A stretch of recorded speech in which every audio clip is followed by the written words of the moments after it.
You are listening to the Savage FINcast, episode 109.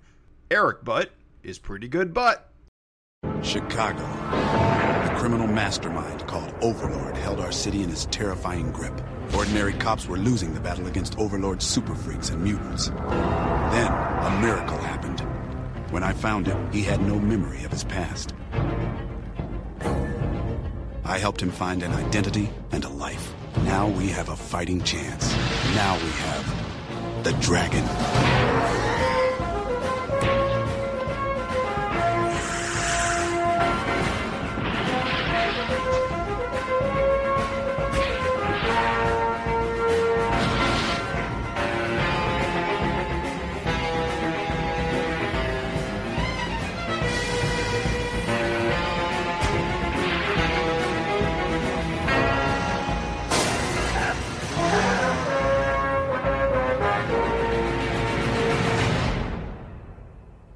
This is the Savage FINcast, the show that really wishes that he had written down some joke he thought of a week ago but didn't, and now you get to listen to this.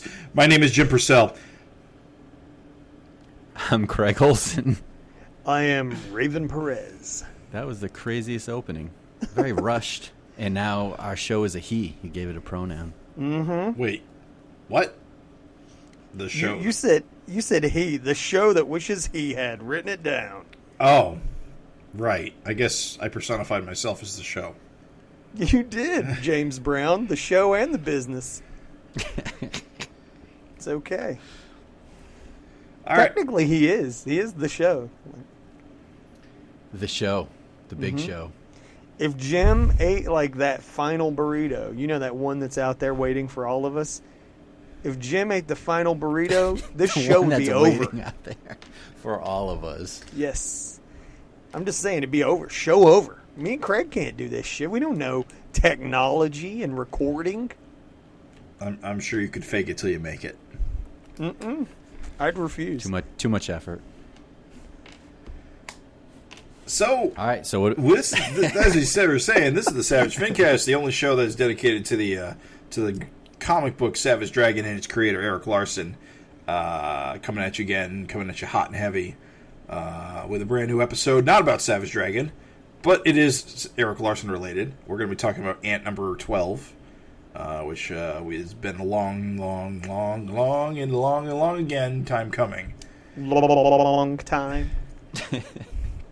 So we're going to have a lot of opinions about that, mostly about how I don't know anything about Ant. Oh, that'll make two of us, my man. But you know what? I got a lot of opinions about the future of Ant. And I think it's going to be fun just to get our fresh-faced opinions. Also, hear our thoughts on whether or not it is such an awesome idea to open up with an issue 12 instead of an issue 1. And I think there's a lot to chew on for this very dicey, very controversial FINcast. Mired. Some would say this is going to be our most controversial episode. It's going to be mired in controversy, this episode. I think every article, every point is contentious. Only the letters are pure and wholesome. Other than that, it's straight controversy this whole time. If you're driving, just don't fucking wreck. That's all I'm saying. Now you set this up. Now we've got to Yeah, you better be able to pay this off too, dude. We're gonna. You guys ready to buckle the fuck up for news item number 1? Buckle your pants up. Oh my God, here it comes. It's a big one. So what's that first news item about there, Raven? What could we possibly be talking about this episode? It was a calm and sunny Sunday. We all were resting, much like the Lord our Maker, when all of a sudden, over the horizon, a mushroom cloud towered. A bomb dropped by letterer extraordinaire Farron Delgado, who proclaimed his time with Savage Dragon was no more. According to inside sources, we got 2 scoops. We're like Raisin Bran up in this bitch. We hear that number 259 will be Farron's last issue. Which already happened, so he's done. Yeah, he's donezo, man. He's out. So, lot to chew on here, guys. Gotta say, just some points here. The complaint from Farron was, as he parted, that it was takes him twice as long and to complete Savage Dragon as it does his corporate comic work. It says that he receives the pages late, requiring that he marathon to get them done, no sleep, 24-hour, 48-hour crunches in order to meet printing deadlines. And, Farron asked for an increase in pay, and he was also upset with Erik based on a debate on Stan Lee's merits on the Jack Kirby fan page that Erik curates. I'd say one of the things, though, he did mention that he was kind of upset about was, he'd get all these pages last minute. Erik would say that, there's a deadline to meet the printer. And then he said, he would see Erik kind of on social media the whole time. You know what I mean? Like spending all his time on social media, and that was kind of pissing him off. I mean, right. I guess for the listeners, if you guys aren't on Facebook, just to kind of step back a few points, right, is that Farron kind of had this blow up rant on his own page, and then he also posted some rants on the Savage Dragon fan page, and they were pretty nasty, I think, in tone. And it was just kind of a fed up, like, I'm done with this, I'm done getting abused kind of tone. So just as a little feedback to that, you can see the original kind of post on the Savage Dragon fan page. One of our FINcast fin heads in the group did tell us, that the Google Translate did not 100% accurately convey Farron's tone. So he's Italian, right? Greece. He's no. It lives in Greece, right? I think you're thinking of Nikos. He's either Spanish or Nikos is Greek. All right, sorry. My apologies. I think he's either from Spain or Italy, and I'm going to get trashed for not knowing. Yeah, whatever. What dog shit. We really didn't do our due diligence here. But, the thing is this. The point is that the topic came up on social media. That's how we all got the information. Hyperbole in theatrics aside, Farron dropped a post onto Facebook, and he just basically said he was done. He resigned publicly, and he aired his grievances with his work conditions publicly, and this did find its way to the Savage Dragon Erik Larsen Facebook group, which is very active. If you're listening to this, there's a 90% chance that you're a member of that group. However, then of course fans ended up weighing in, and it went really deep. Eventually, Erik did get to have his say. I don't even know how. No need to speculate, but I don't even think he initially even knew, because Farron blocked him, then posted it, right? Well, I believe Farron had blocked him previously for the Stan Lee Kirby kerfluffle. Yeah, I was gonna drop that little juicy nugget. So here's the thing: is that it's worth stating that at the end of the day, they parted ways. That's it. So everything else that we're really saying is just our own opinions on this. I got a little speculation to drop in there, a little letterer's insight to bring to the conversation. I think these are important things. If you're a Finhead, I think you need to know this stuff, right? But I think it's stuff to think about. So, first off, I'm not going to, sugarcoat it. It ain't great to hear that there's 24-hour, any kind of 24-hour turnaround requested of anybody. That's not great. That's just not good. It's not really kind of a respectful thing of someone's time. You don't know what people might have going on in their life. Right, just to expect such a quick turnaround last minute, that's asking a lot from somebody. That's asking a lot from anybody. And especially when you add to the fact that, typically if Savage Dragon is late, it's usually late by a month or more, sometimes 2 months. And it's I don't know, just my opinion is at that point, what would it matter if it took, longer? Right? Right. So, yeah, that's not great. That's not good. And to be fair, Erik never said that didn't happen. So apparently we can take it that complaint that work was dropped in his lap with short turnarounds was completely true. And the other thing is that Farron, he issued these demands when he said, apparently him and Erik, they had a talk, and when he said he wanted to, change things, he said that he didn't want to work any weekends, and he didn't want to do more than 4 pages a day, and, no more rush jobs or whatever else, right? All right, so all I wanted to throw in this, just a little insight for you guys. Farron himself was talking about sometimes how he could spend as much as 2 hours a page lettering, right? Right. Look, I just want to throw in the insight. I've been digitally lettering for over 20 years. That's a long time. Right.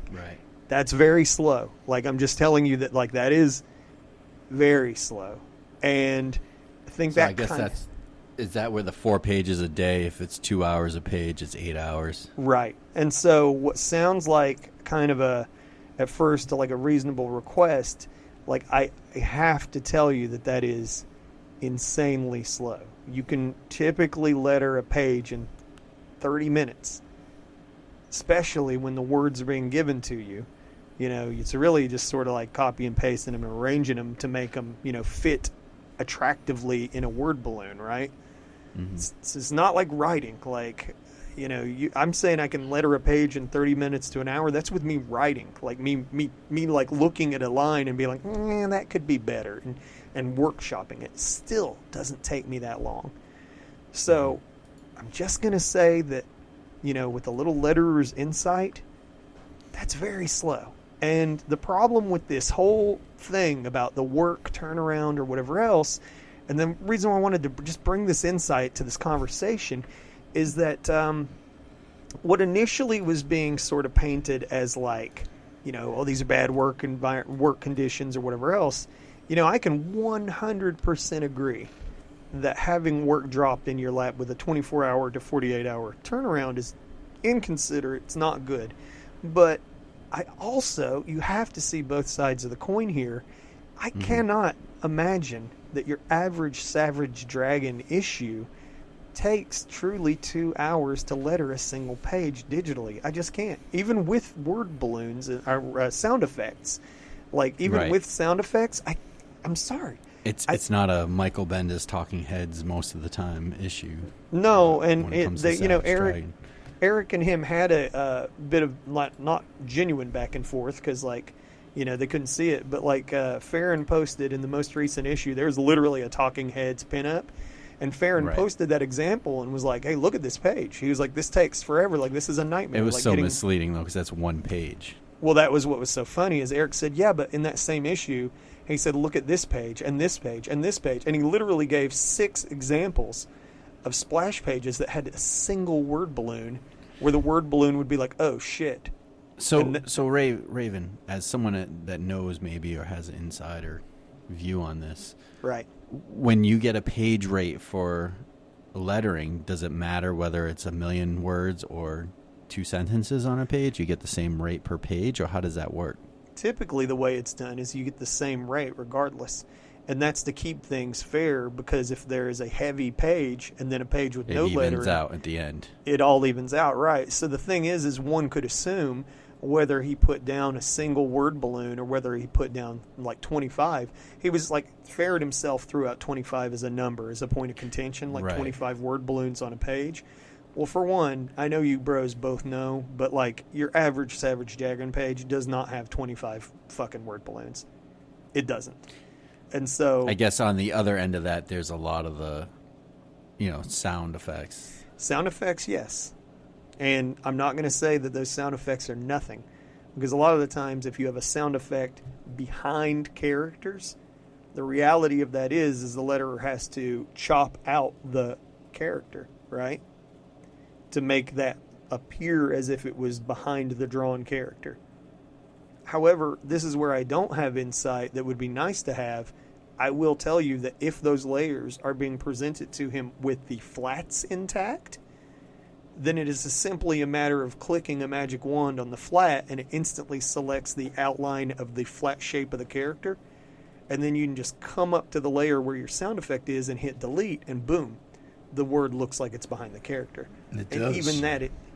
Even that is fast. Is what I'm saying. It's magic. It is very nice. So should be referring to it as onomatopoeia, or do they just call it sound effects, or what? it's kind of like how a frame is a panel, is a, it's not like nailed down. Like, they call word balloons. They're like, oh, the tail, the pointer. Right. It's like in comics, everything has like 3 names. The SFX. Yeah, the SFX. So Farron was kind of framing it like, oh, I don't even make minimum wage on Savage Dragon. But to me, right, you're getting a page rate that one thing that was frustrating me on the Savage Dragon fan page where a lot of this was going down was, oh, Erik's a terrible boss, he's a horrible person. And it's like, wait a minute, Farron's a contractor, he's hired, right. He's a hired contractor, he sets his own page rate. Right. So if that's unacceptable to him, then he needs to change his rate, which of course right now he, with what he was talking about, he was pushing for that. Right. But he did 30-something pages at this rate, so you really can't complain if you're the one setting 30-something issues. Right. You can't really complain if you're the one setting that rate. And to me, maybe that rate was lower because he got some exposure by doing Savage Dragon. I don't really know how much he did before Savage Dragon. I didn't know him before Savage Dragon. But to me, you're working on an image book with an image founder that's giving you some credibility. Whether Savage Dragon sells, 5,000 copies or 100,000 copies, right, to be able to put on your resume that you lettered, Erik Larsen's comic, has got to go has got to give something for you. And then I think Erik even pulled him over when he did some work at Marvel. I think he lettered either the Spider-Man one or the Captain America The End comic. Right. So I mean, I gotta think that even if he got the cheaper rate, it gave him access to like a pro to start off with. Right. And so there's some exposure there now. Right. I get you wanting more, but Erik kind of addressed a lot of that where he was asking for double, the rates. And the way Erik kind of framed it, and maybe I'm jumping too far ahead. No, that's fine. They had a big disagreement on the whole Stan Lee's contributions to Jack Kirby, because they're both on one of these Jack Kirby Facebook pages. And yes. Farron's a big proponent of Kirby, gets all the credit and Stan Lee gets none, and Erik disagrees. Mm-hmm. And so part of that left a bad taste, and Erik, I think, is coming to the fact that Farron kind of doubled his prices in a way just to get out of working on Savage Dragon. At least that's the way it seems, how he framed it. Look, I just want to say I feel like you're 100% accurate. The thing is this, what we kind of touched on is that when you are dealt with a page rate, so your work fluctuates. Some days you have heavy pages. Some days you put one word balloon down and you're done with the next page. So it's like how hard your day is really kind of depends on how, it's random. It's a wild card thing. But basically, it's not that every single page is terrible. And more or less, you can kind of dictate your own pace. Again, you're a freelancer or whatever else. If you're given a 24-hour deadline, just miss it. Like, you know what I'm saying? Like, I hate to say it, but like that's a reality of if somebody drops. If okay, sorry, no, it's fine. I agree. I'm agreeing with you that I think that the real point of contention, Erik's, said that he believes that, quote, this is Erik's words verbatim, the Lee Kirby stuff set him off. After that, he was looking for an excuse to leave. Listen, here's the insight that we know. If you were in that group, Farron was pretty damned frequent with his Stan Lee bashing, and he hates the man, and it's fine. We're not here to solve that, but I will say that that particular group, it was an literally everyday occurrence to the point to where Erik had to say something, and I honestly believe that when Erik, and I noticed that same day I'm in that group and I saw it happen. I noticed that day that the constant Stan Lee bashing was addressed, that they unfriended. Like, and it was Farron, I believe, who did the unfriending, because I've seen Erik have much bigger disagreements than this and stay friends with people. Right. And so, like Todd McFarlane, you know, when him and Todd parted ways on Spawn, they didn't unfriend each other or burn bridges. You know, Right. whenever, like, he even helped Peter David down the road, and their feud was famous. And so it's like, I don't really think Erik is, like, out there burning bridges over this petty shit. But I tell you that Farron, like, unfriended him that day, and they never did. Like, I think, like, it was never did, like, get reconciled. You know what I'm saying? It's because Erik wouldn't come to the point of saying that Stan Lee didn't do anything. And the funny thing is that Erik is the biggest Kirby proponent. And oh my God! Farron's take is that, you know, Stan Lee doesn't owe any credit, and Eric's take is like, look, he had to have plotted some of this stuff, and he pointed out different things, saying, look, Stan Lee had a hand in some of it. Not saying that Stan Lee, you know, deserves more than his fair share of credit, but he did do some stuff that, you know, is obvious.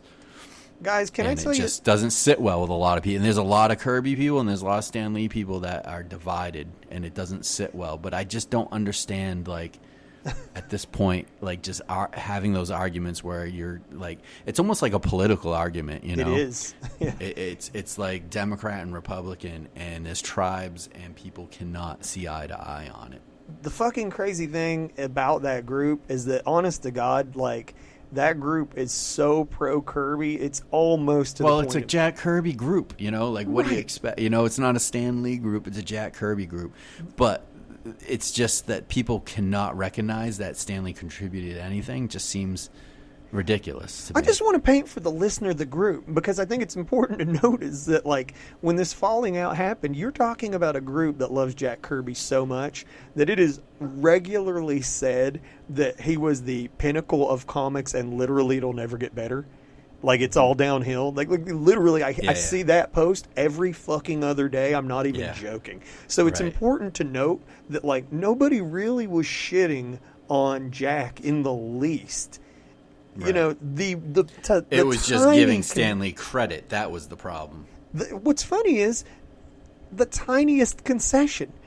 Erik's like, when he's in that group, the thing he literally says is he's like, look, who knows, really? No one knows. But the one thing everyone can agree with is they did their best work together. Right. That's the only thing anybody really knows, because no one really knows. And that was a bridge too far.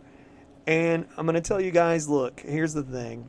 This is pure speculation now. I said I'd warn you when I got into speculation town. So this is speculation. I think that is the fucking true, like, thorn in, that was the divide right there. Oh, and I agree. I think that the idea of having to letter now 2 books, because if you look at the timing, Ant was coming out. Yeah. I think the idea of having to letter 2 books for this man who he did not like, and then in addition he stated, I don't need to do this when I get work with Marvel and DC, and I'm doing less work and I'm getting, you know, better rates. I think he said better rates. And so here's they don't care as much about how the lettering looks, and if you look at the stuff on the DC stuff, it doesn't look as good, but it's fine, and that's what they want. What's funny is Farron even said himself, he said it's easier to put an oval around the word balloons for DC than it is to give the, quote, retro style balloons for Savage Dragon. And here's the thing. Can I just say, in defense of retro style balloons, like Nate Picos of Blambot, you know, lettering legend in the comic world. If you know Nate, his letters are in every book in the fucking world right now. And he has coined the phrase inflate the balloon. Mm-hmm. And that's all Erik was asking in terms of old retro style word balloons. Is, just for the listener, if you don't know what it is, we can articulate it perfectly. To draw an oval just around some word balloons leaves a bunch of dead empty white space, and it covers art unnecessarily. If you quote unquote inflate the balloon, all you're really doing is just you're tightening the word balloon around the letters so that it covers minimal art, and that's it. They come out more squarish, kind of. They look more squarish, typically. And so it's funny for these to be complaints. Like, when, to me, again, these are just normally aesthetically pleasing things. But, hey, look, man, it's a shame.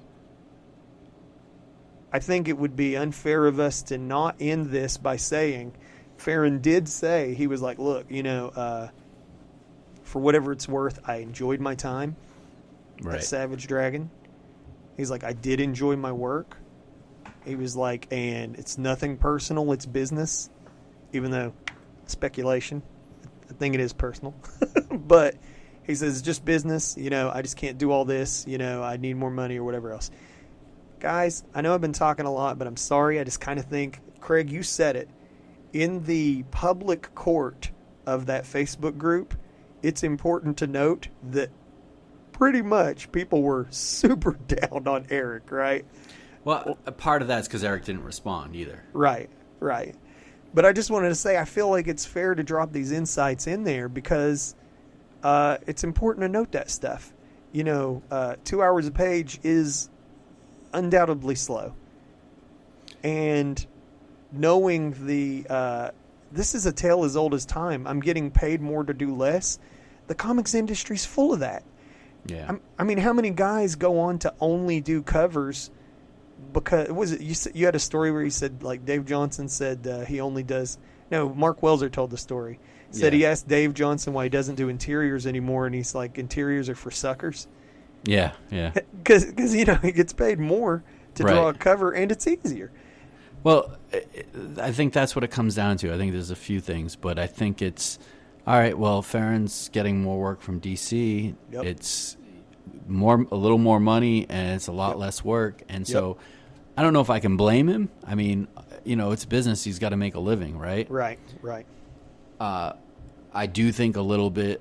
I think he wants off Dragon because of that. I think this might have been an out because I don't think he really got along with Erik. Like you're saying on the Kirby stuff, it was really contentious on that stuff. Big time. And even when he posted on the fan book page, he's like, we didn't have a relationship really outside of just, they didn't have conversations or anything like that. Right. I mean, you hear stories between Erik and Chris Eliopoulos. They're good friends, when Erik goes to New York Comic Con, he stayed at Chris's house or whatever, They didn't have that type of relationship. It was just all business. And so, Farron's at this point now has made a name for himself. He's moving on to DC.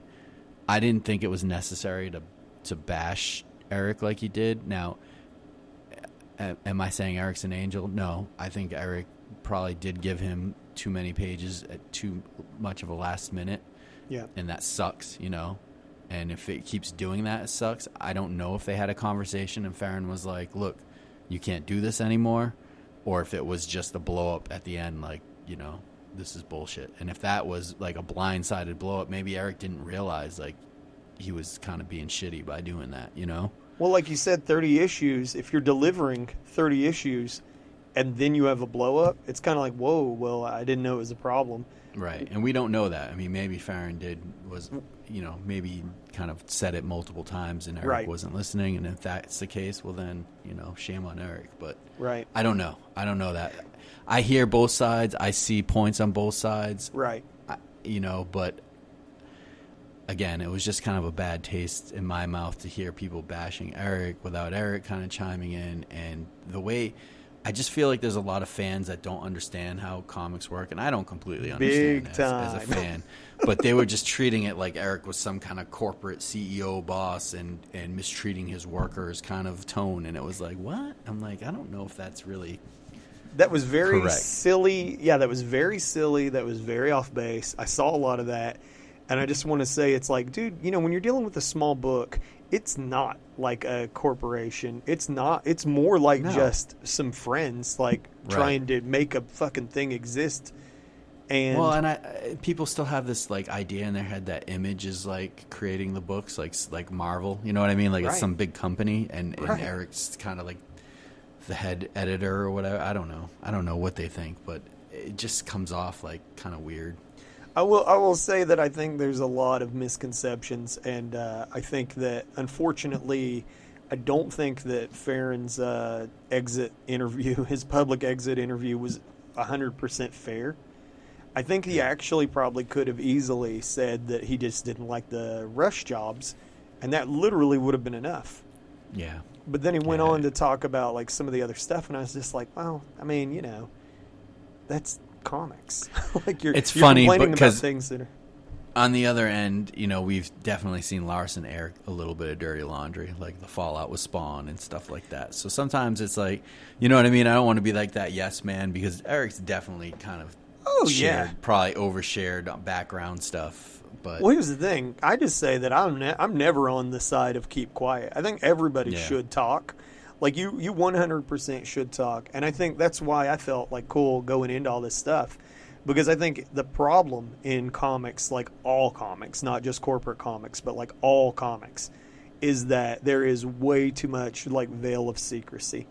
There's way too much people not talking. And I think that like you really do owe it, like when you leave, to say something. And like you said, Craig, dude, Erik has blown fucking people's shit up before. Like he doesn't care to like just get into it right there. So, I mean, I think it's fine. I just feel like there was a little bit more to this that was worth talking about. A little bit of stuff to like consider if you want to be truly even-handed. Like you said, it's not like one of those things where it's like any one guy comes out of this smelling like roses. But I also think that like it wasn't 100% accurate of a depiction of things. And I'll also end by just saying that, like, you know, I really don't have anything to say past this point, but it's just that, like, I forgot my final point, bros. Well, let me jump in then. Yeah. I think on the page you said, you know, this sucks, and you know, the book's gonna take a hit. I think, in not so many words, but Erik agreed with you, and he was like, yeah, it does suck. I would say that the Larsen, Delgado, Koutsis, I'm going to butcher Nikos' name, but that team has been one of the best teams that Savage Dragon has had. I mean, we praise Farron's letters, constantly during the show, and I mean, I can't take that away from the guy. The guy is it's digital lettering, yes, but it still looks awesome, and it looks better than most digital letters. Yeah, that's on the important. stands, if not all. Yeah, that's important to say. Like, I 100% want to say, like, I definitely think it's a tremendous loss. I think he's insanely talented. I wish the guy the absolute best of luck, like 100%. And really, I do think he was probably more valued than he realized. Like, I don't think he realized. He said something in a follow-up post about, like, a DC editor sending him a little, like, thank you for all your hard work and shit like that. And he's like, oh, this is how you're treated when you're valued and stuff like that. And it's like, man, I just think that, like, you were probably more appreciated than you realized. Like, we interviewed Erik roundabout the time that Farron came on. Mm-hmm. And listeners, if you remember, like, Erik was just gushing about the guy. He was like, you know, this guy is really, like, fantastic. Like, really, like, does that amazing retro style look so well. And, yeah, dude, he'll be missed, like, 100%. And that was just the fucking news. Item 1. Any other thing to add? Jim, you got anything? Or nope. Sounds like everything's been covered. There you go. All right, so what do we got next? This is exciting to me. I know Raven's pretty excited. I don't know, Jim, if you're so much into these things. I'm indifferent. Okay. I'm super into the old school muscle figures from the 80s. If you're 40 years old or older, maybe late 30s, you'll remember the muscle characters, which in Japan, I guess the term's keshi, but the little flesh-colored kind of plastic molded, they don't pose or anything like that. What would you say? They're about like 1.5 inches, 2 inches? Yes, about like 1.5 to 2 inches tops. Yeah. So they've kind of been making a comeback with like Super 7 doing like He-Man versions or wrestling versions of them. But the big thing was the Muscle Men, which in Japan's known as Kanikuman. Man. Anyway, Erik Nilla Customs. I assume the guy's name is Erik Nilla. Yes. ERICNILLA. He's going to be releasing a bootleg version of Savage Dragon as a Keshi figure. He also has Invincible, the Max, and Spawn in his catalog. And so they're bootlegs. It's not really an official thing, but it's really neat for fans of Muscle or Kanikuman that like these Keshi figures to just have some of these image characters. So Raven and I are super into it. I collected Muscles when I was a wee tot and had like a ton of them. And I recently found them in my mom's attic, so busted those all out. And when I go to Japan, I like to go, like, they've got, it's huge there, so the Kanikuman thing is a giant a big deal over there. I've got manga books and tons of cartoons and stuff like that, and so I'm a fan, and it's pretty cool to see someone doing their Savage Dragon version. I mean, I know, Raven, we've always talked about how cool it would be to do like the Savage Dragon universe as kind of like Keshi figures, and at least have Savage Dragon is kind of cool. It was very validating when you posted this on the group. Somebody like commented, "This is the only way to do Savage Dragon justice," and I was like, "Yes, dude, this is a guy that gets it." Because as we discussed previously, the only way, it was the same thing with Kanikuman. Kanikuman has a cast of like hundreds of characters. The only way they're so wacky, like Savage Dragon characters too. Yeah. And the only way you'll ever make a toy line with hundreds of characters is to make them small and just crank out a bunch of them. And that's why it's so perfect. The only thing I want to add, you did a fantastic job, basically covered everything, is that Erik Nilla is doing the casting.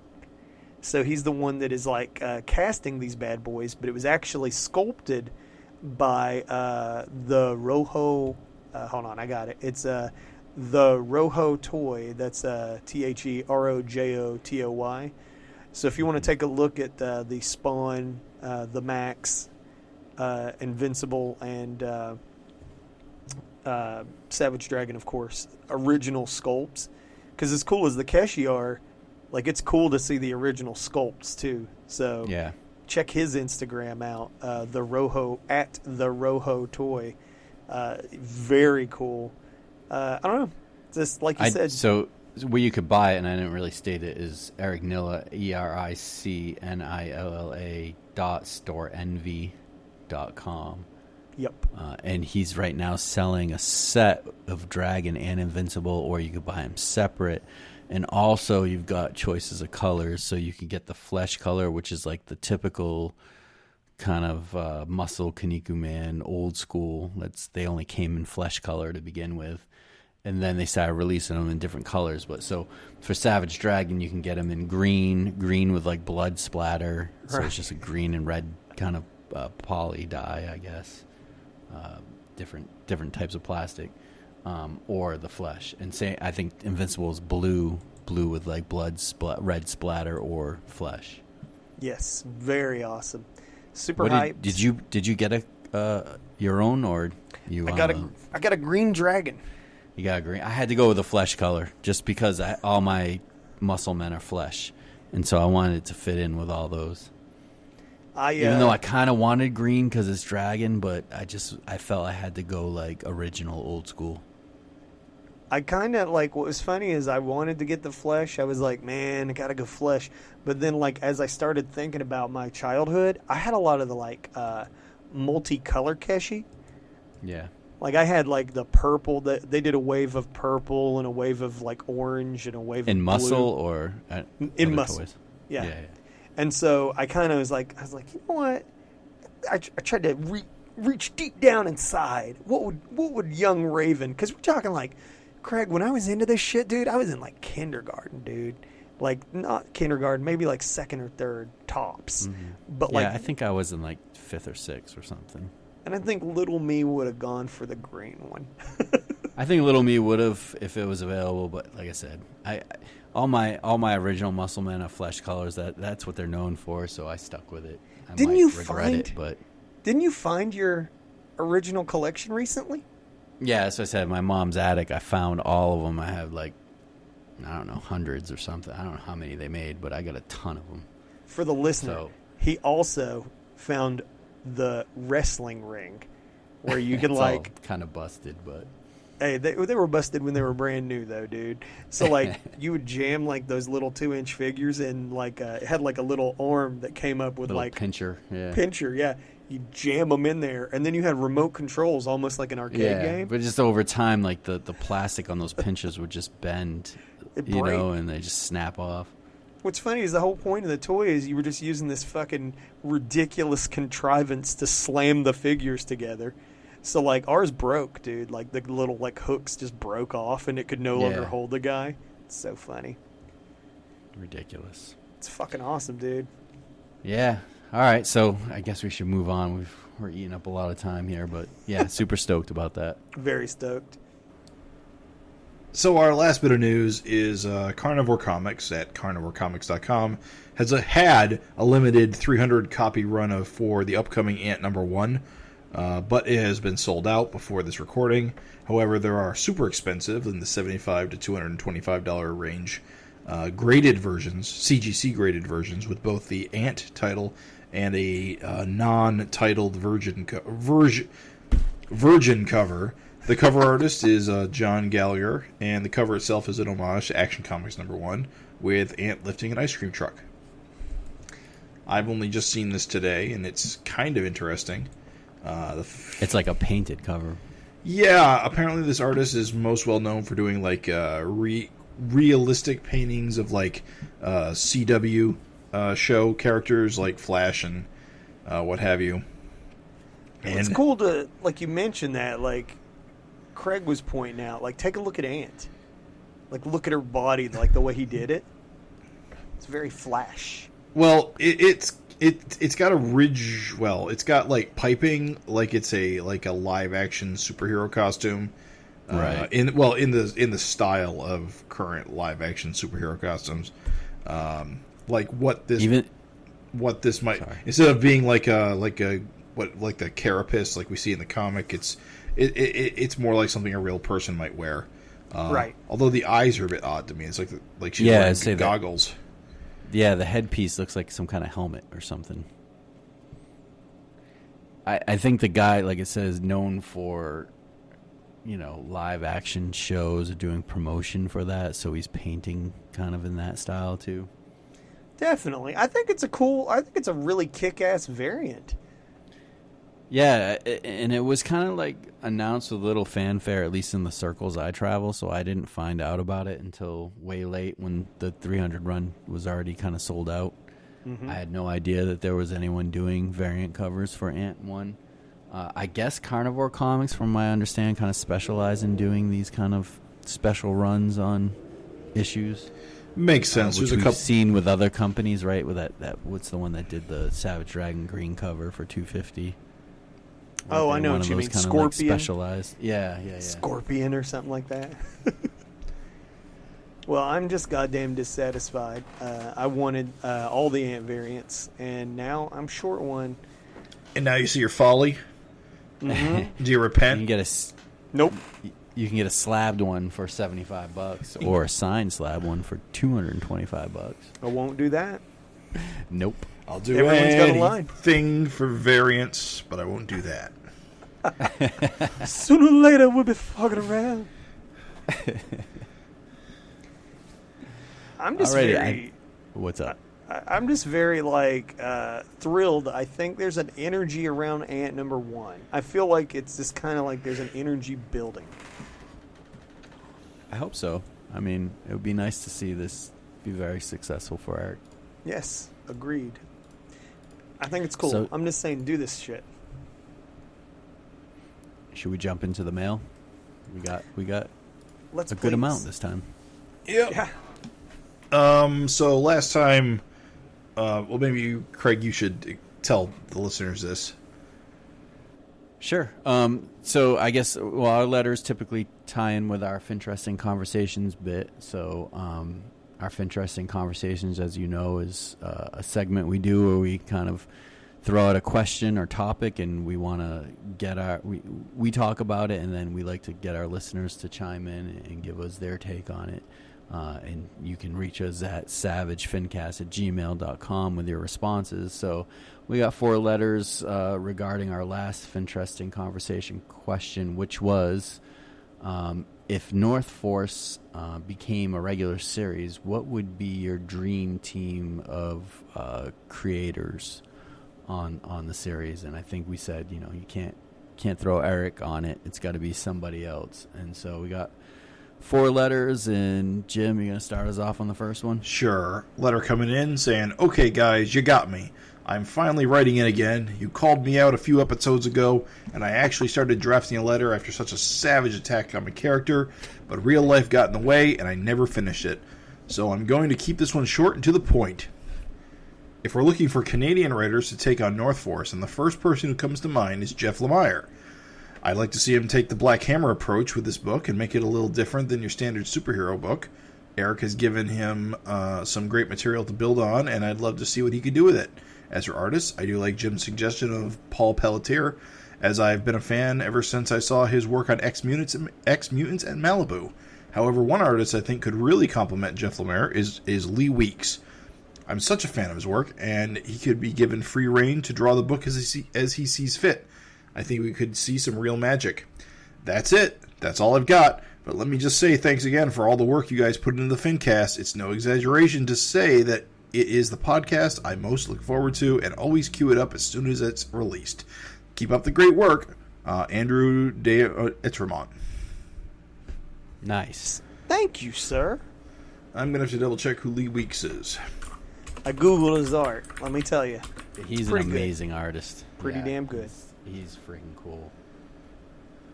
I guess I forgot. I don't know. I don't remember talking about Paul Pelletier and X-Mutants, but I totally remember seeing all the ads for X-Mutants when Image first came out. Yeah, I'm aware of X-Mutants, but I've never ever actually looked at it. When I didn't even know it existed. I was like, what the? Really? Yeah. You've never heard of X-Mutants? The very famous Sega Genesis video game based on the hit comic book? They did make the game, yeah.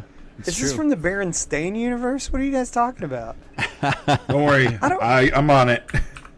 I don't remember that at all, dude. So X-Mutants were I believe a lot of their ads were in early Image comics. So when Image broke off, when the guys broke off from Marvel and started Image, it was under Malibu to start before they kind of separated from Malibu. And Malibu had X-Mutants and Dinosaurs for Hire and a couple other books. But, so you've heard of Dinosaurs for Hire? Right, yeah, exactly. 100%. I just remember all those ads because they were tied in with all the Image stuff, and it's burned in my memory because it was so exciting when the Image comics was coming out, and so Malibu was pumping all their books, and they also had the Malibu Insider or whatever, which was their kind of previews type catalog. Oh my God, Jim! X-Mutants is auto-completed with Sega Genesis when you look for it. Really? Yes. You know what this the art was always cool and intriguing to me. I was I would look at it. Wow. Yeah, when I'm actually as I look at the Genesis box art, I'm pretty sure that's Paul Pelletier. He has a particular way of drawing faces. I mean, the art looked great to me as a kid. Yeah, it looks good now. I'm looking at this now, and I'm like, oh yeah, this is pretty kick-ass, actually.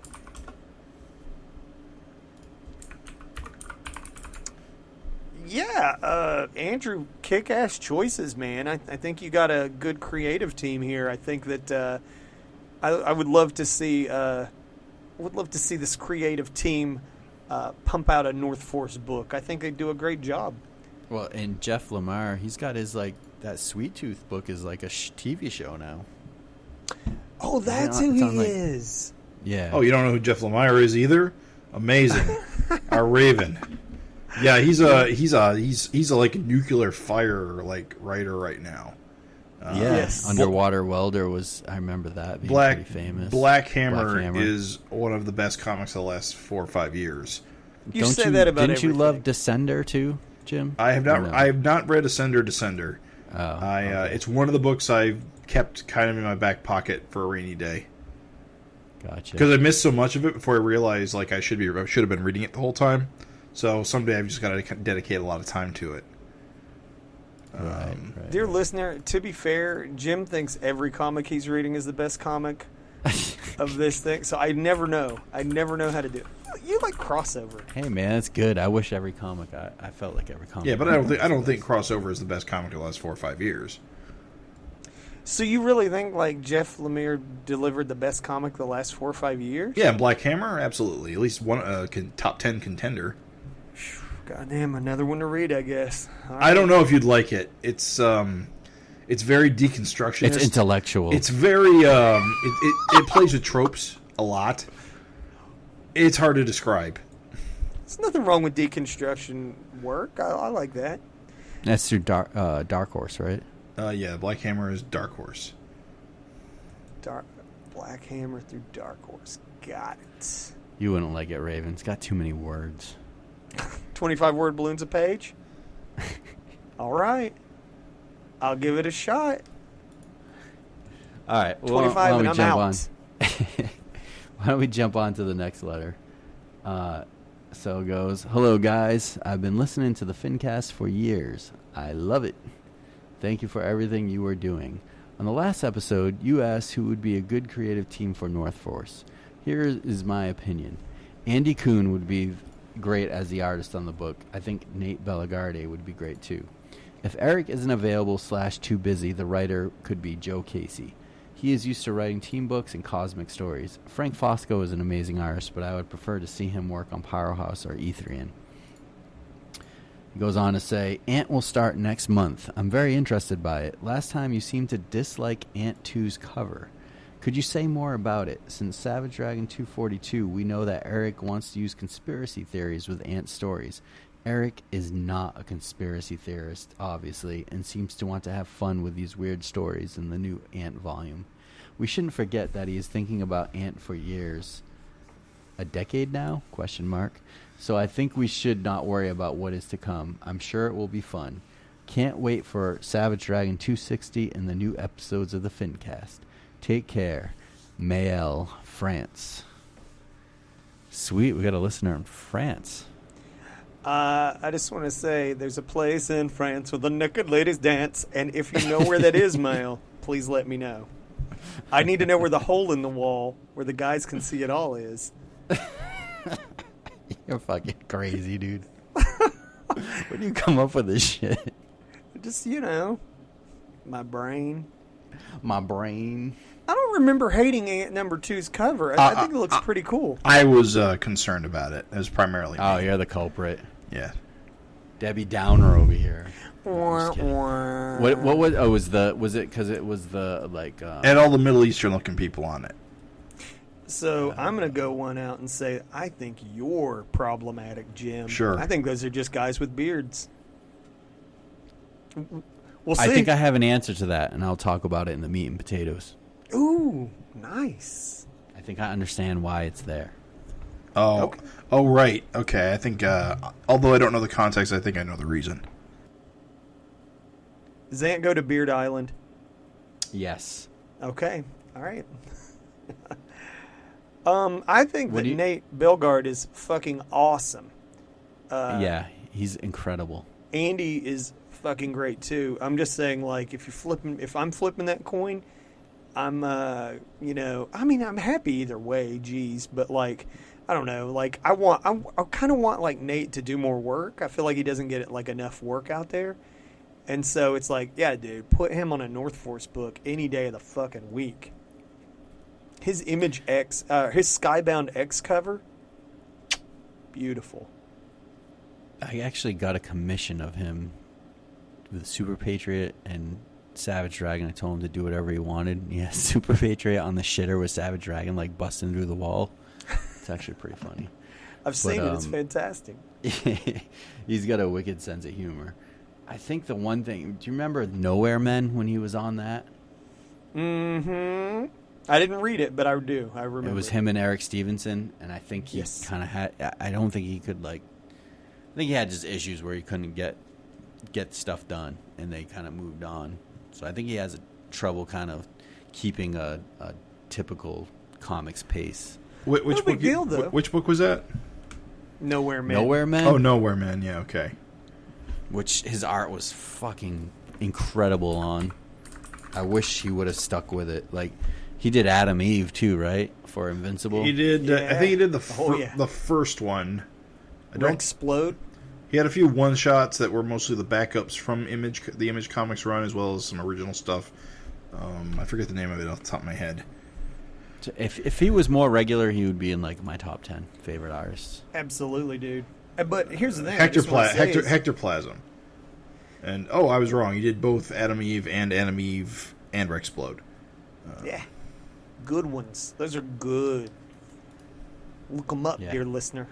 Oh, we're dumb. He did Stealth. Oh, yeah, baby. He just did the recent Stealth. Yeah. Stealth was so goddamn good. I just cried It every was. page. I was like, oh, it's so good. Which I don't understand. Like, I don't understand why he didn't do the covers either, but whatever. Yeah, they dropped the ball by not having him on the covers, too. But it was Jason Howard on covers. I think it's because who's good, I'm but- pretty sure Jason Howard co-created the character. Which I know, and I- Jason that way. kicks ass, too. Like, this is the hard thing. All these guys are incredible. Yeah. So it's like, Kirkman's got a knack for finding fucking great artists. he sure damn does, dude. You know they call him Hillbilly Midas. Hillbilly Midas. He's just got that golden touch, dude. Just If we ever interview Kirkman, I'm going to call him Hillbilly Midas. I'm just You going to know, it's introduce funny. him. I associate him with comedy because he seems like always a really hilarious guy. But Yeah. like knowing my luck, you'd be like, "How do you?" You just piss him off. Yeah, Craig would say, "How do you feel about the title you've earned as Hillbilly Midas?" And he'd just be like, "God damn it," and disconnect. Like, Fuck you guys. well, what do I think about it? I think this fucking interview's over. And just leaves. It's a pretty good Kirkman impression. Thank you. I pride myself on my Robert Kirkman. Someone I saying, agree with Joe Casey. I think Joe Casey's pretty wild. His run on Youngblood a while back was pretty fun. his Glory, I still say, is one of Yeah. the best fucking comics of the No. last 4 years. Wait, Glory? Yeah, I'm teasing with the 4 years. Yeah, remember, didn't Joe Casey do Glory? No, Joe Keating. Joe Keating. Yeah. Sorry. You record motherfucker. scratch. The last Joe Casey book I remember reading was New Lieutenants of Metal. New Lieutenants of Metal. I got the first issue of that, and then I don't think it lasted long, right? It completed its run. It was only a miniseries. Oh, was it? Yeah, it ran like 5 No. or 6 issues. I Maybe don't know. just I don't never know got if past I issue didn't. one. I didn't love it, but I thought it was pretty good. Yeah. Really? Well, I love Joe Casey's Godland with Tom Scioli. Yep. I like Lamp. Well, that's fine, dude.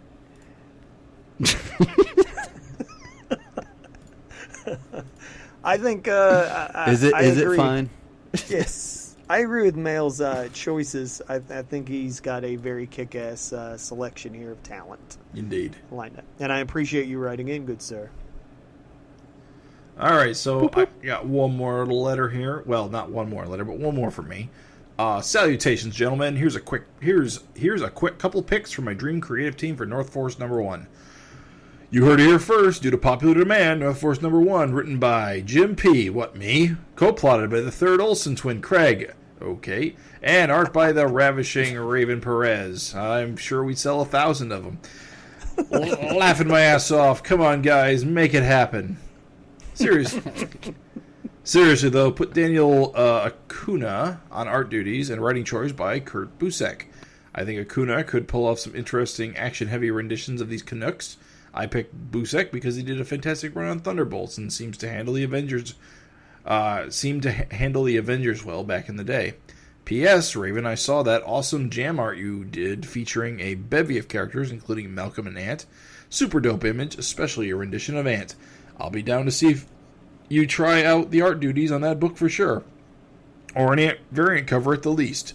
As usual, great job on the latest cast, and I look forward to some more retro content in the Savage Dragon Freak Force And some of the other miniseries, Blood and Guts, Super Patriot. And that's by Tony M. He's right. We should do North Force #1. I agree. Let's just do it, guys. As long as I can be the co-plotter. I mean, I don't know if we play to each other's strengths. You're not going to write me some big boobs to draw? I mean, I'm more the thoughtful, philosophical deconstructionist, and you're more the tits and violence. Listen, you want this thing to sell more than you want this to sell 1,001 copies? I'm more thoughtful, he said, and you're an asshole. That's exactly what he said. I'll have you know that is accurate, and the fact that I am unable to defend it wounds me deeply. I try, guys. Craig, you can work the mustache. Can I twiddle it? I'm not going to name names, but like there was an artist I saw once, and he was just really shitting his britches over why he didn't get work. And I was wanting to tell him so bad. Everything he drew, everything was a screaming guy. Like they were going goddamn Super Saiyan on every panel. And I just want to tell him and be like, you know why you don't get work? Because I can never imagine your drawing of like a grieving mother or a guy petting a dog. Like, you just don't have range, dog. Everyone you draw is like fucking Goku going Super Saiyan. Can you hand me that pencil? Like, you know, you gotta have range. Kirby crackle coming out of the eyes. Yes, rage and fury on every illustration. Why can't I get work? I don't know, because writers want to write thoughtful, what'd you say, Jim? Introspective? Philosophical deconstructions, yes. Guys, so should I be a... Go ahead, sorry. I was just going to say, your version of North Force #1 begins with like a soliloquy. No, it's more like... It's like, okay, you got a Canadian super team, all right? Yeah. All right, here we are. It's like, you got a Canadian super team who, in our mind, is on the same level as like the Avengers or the Justice League. Sure, okay. But like, what is that kind of responsibility, especially when all these characters also have secret identities? Okay. It's not really... How can I like shoehorn big boobs into that? Good question. That'll be easy. So I have not actually read anything drawn by Daniel Acuna. I haven't even. The book I thought I read that it was drawn by him. He only did the covers on. I was just gonna ask if I'm like an idiot for not knowing who he is, because I looked it up and his art is tremendous, but I've never read a comic by him. I guess he drew the Eternals with who is this? Oh, okay. So no, I thought this was the Gaiman one. No, it's not. It's the other one. Yeah, he's an absolute badass, this guy. He's got a kind of a, just at a glance, he's got kind of a realism style thing going on. It kind of reminds me of like, it kind of reminds me of like how Adam Hughes draws, or colors rather. Sure. I get it. I could see that comparison. There is some photo referencing. But I mean like the rendering. It's not the referencing, it's just the way the colors are rendered. Yeah. No, dude, that's good. He reminds me of Eric Powell, if Eric Powell from The Goon did more like serious superhero stuff instead of like the goofier Goon stuff in terms of the textures and the drawings of the art. Can you imagine him now that you've seen his art, and dear listener who has Googled this, can you imagine how badass his North Force work would be? Ooh. It's beautiful, right? Yeah, no, it would... I'm going to look more into him because his art is tickling my fancy. And by fancy, I mean fancy. I was like 60-40 you were going to say ding-a-ling. Yeah, could you? I was just going to say dick. Tickling your dick. Listen, Tony, thank you for writing in. We appreciate the hell out of it. I appreciate your compliments on that jam art. Thank you, kind sir. As for doing an Ant variant cover, you know, I don't think Eric's going in the ass direction. If I did with Ant, I don't think he's really playing that up. And so I don't know if he wants me on covers, but I do appreciate that. Our last letter comes from an old chum of mine. Hello, fellow Finheads. I'm a fairly new listener, maybe 2 years now. Wait a minute. God damn it, how dare he?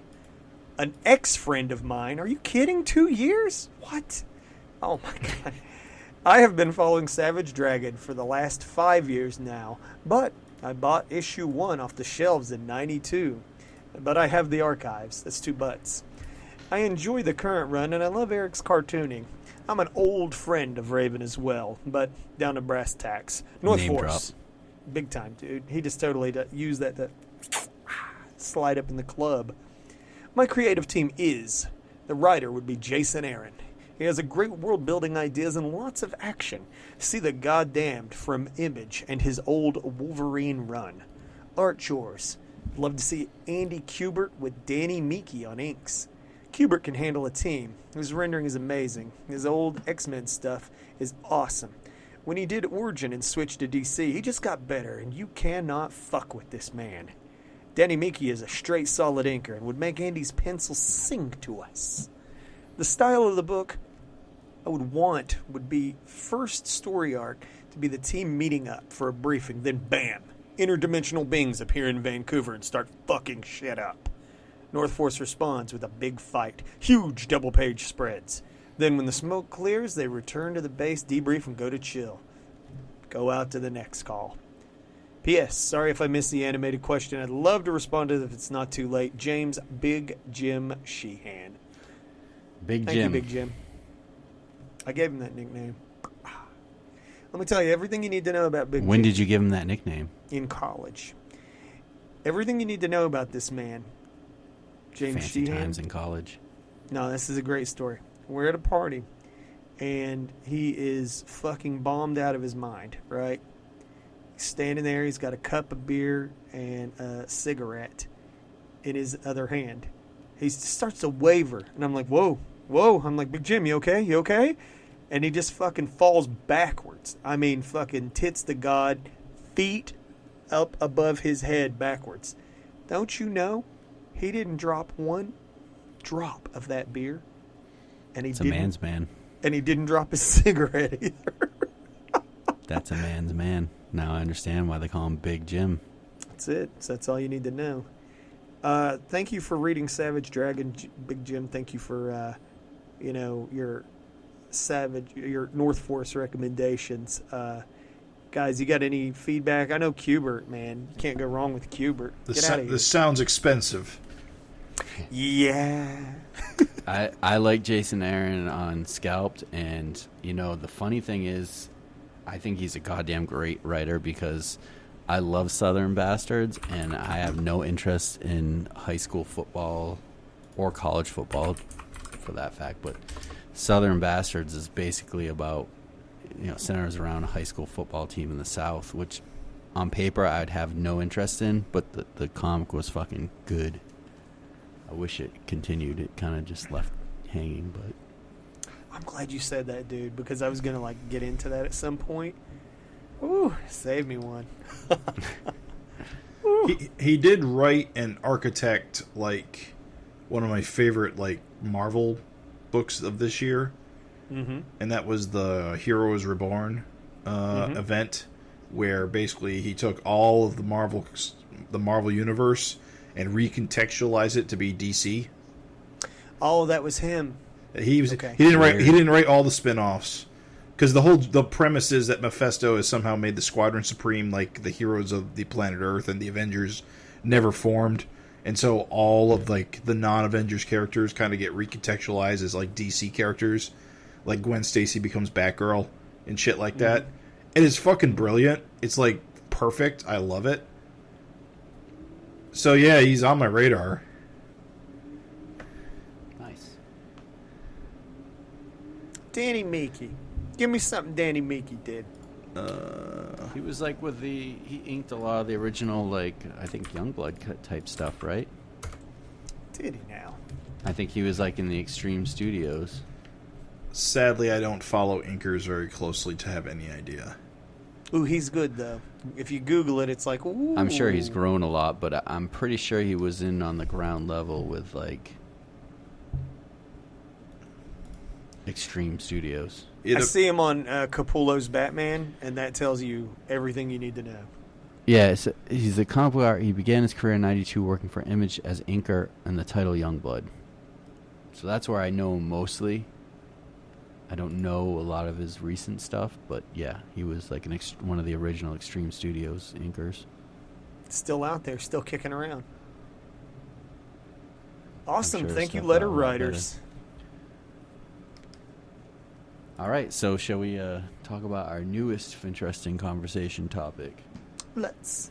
Apparently, most recently, one of his more recent things, he was inking Frank Miller on the DC Black Label Superman series, Superman Year One. Mm-hmm. So, you know. Anyway, what were you saying?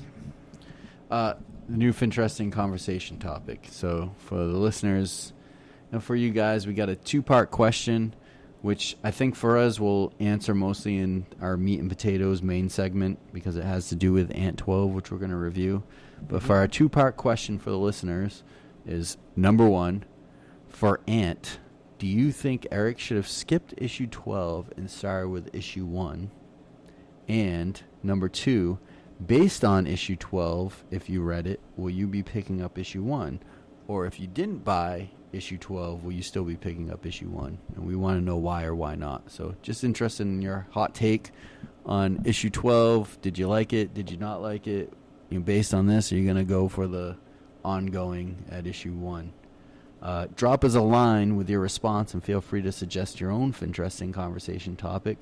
You can reach us at savagefincast@gmail.com. So once again, do you think that Ant should have just started at 1? Do you think Erik, it was worth it for Erik to kind of close up the original series at 12? And will you, based on 12, will you continue to pick it up? So I don't think we should answer this right now because we got a lot to talk about 12, and I think we should kind of hit these questions up as we discuss this. But I'm looking forward to getting into this. This is some new, different stuff that we've been waiting for a while. Yeah, man, long time. Let's get on into those meat and potatoes, my dudes. I think what's interesting is as long as we've been waiting for this, Ant fans have been waiting for issue number 12 of Ant for 15 years. Yeah, so 11 came out in 2007. Yeah. By contrast, those of us who have been waiting for Erik to do something with Ant have only been waiting since 2017. So we've only been waiting. Still a goddamn long time. Yeah, that's 4 years, but I'm just saying it's 4 years to ours. They've been waiting more than 3 times as long for this closure. And so it's kind of cool. We got 2 covers.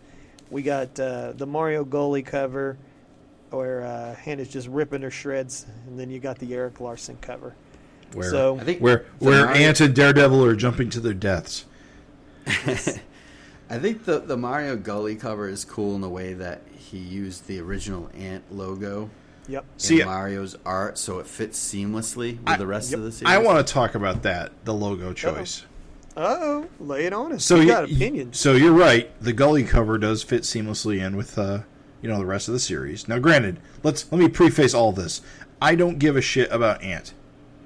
Sure. I've never given a shit about Ant. I don't know if I give a shit about Ant now, even after reading this issue. Ooh. Right. But you know what I do care about? Trade dress continuity. Do you? So having the original Ant logo on the Gully cover makes sense. Mm-hmm. Looks good. Okay. Looks good, and for those who care, it will match, the rest of your issues. Great, fantastic, wonderful. The new the new Ant logo that Erik has put on this issue.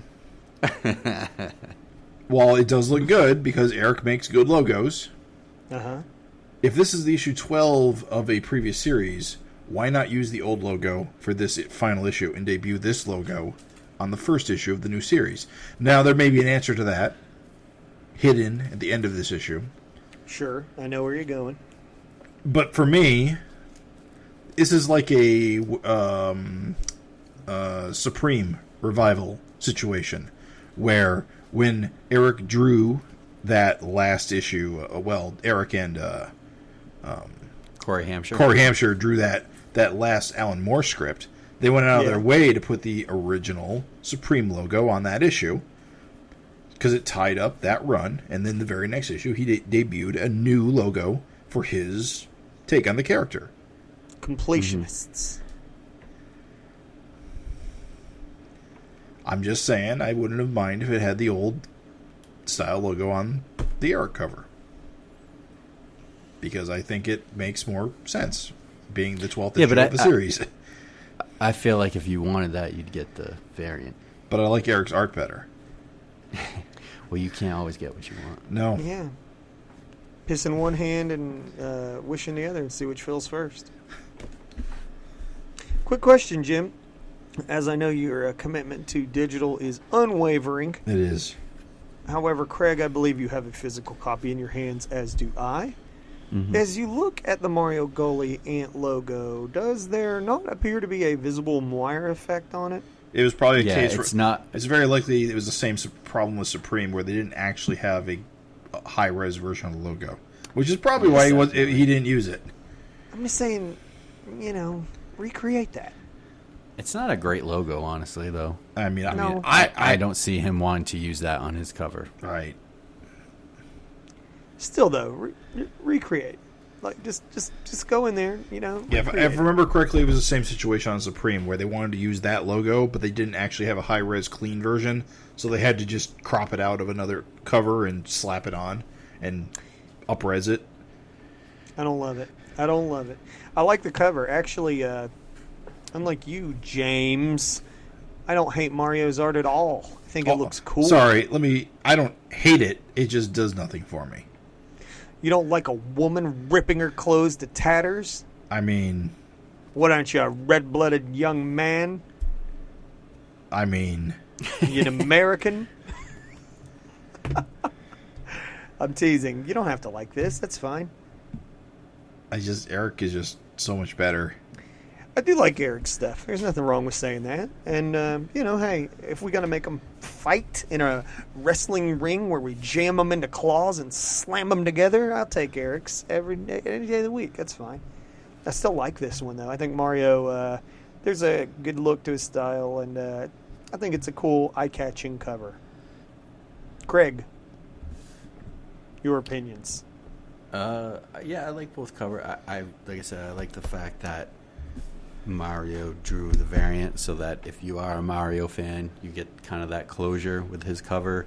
He even went out of the way to make like the little image box the same exact look.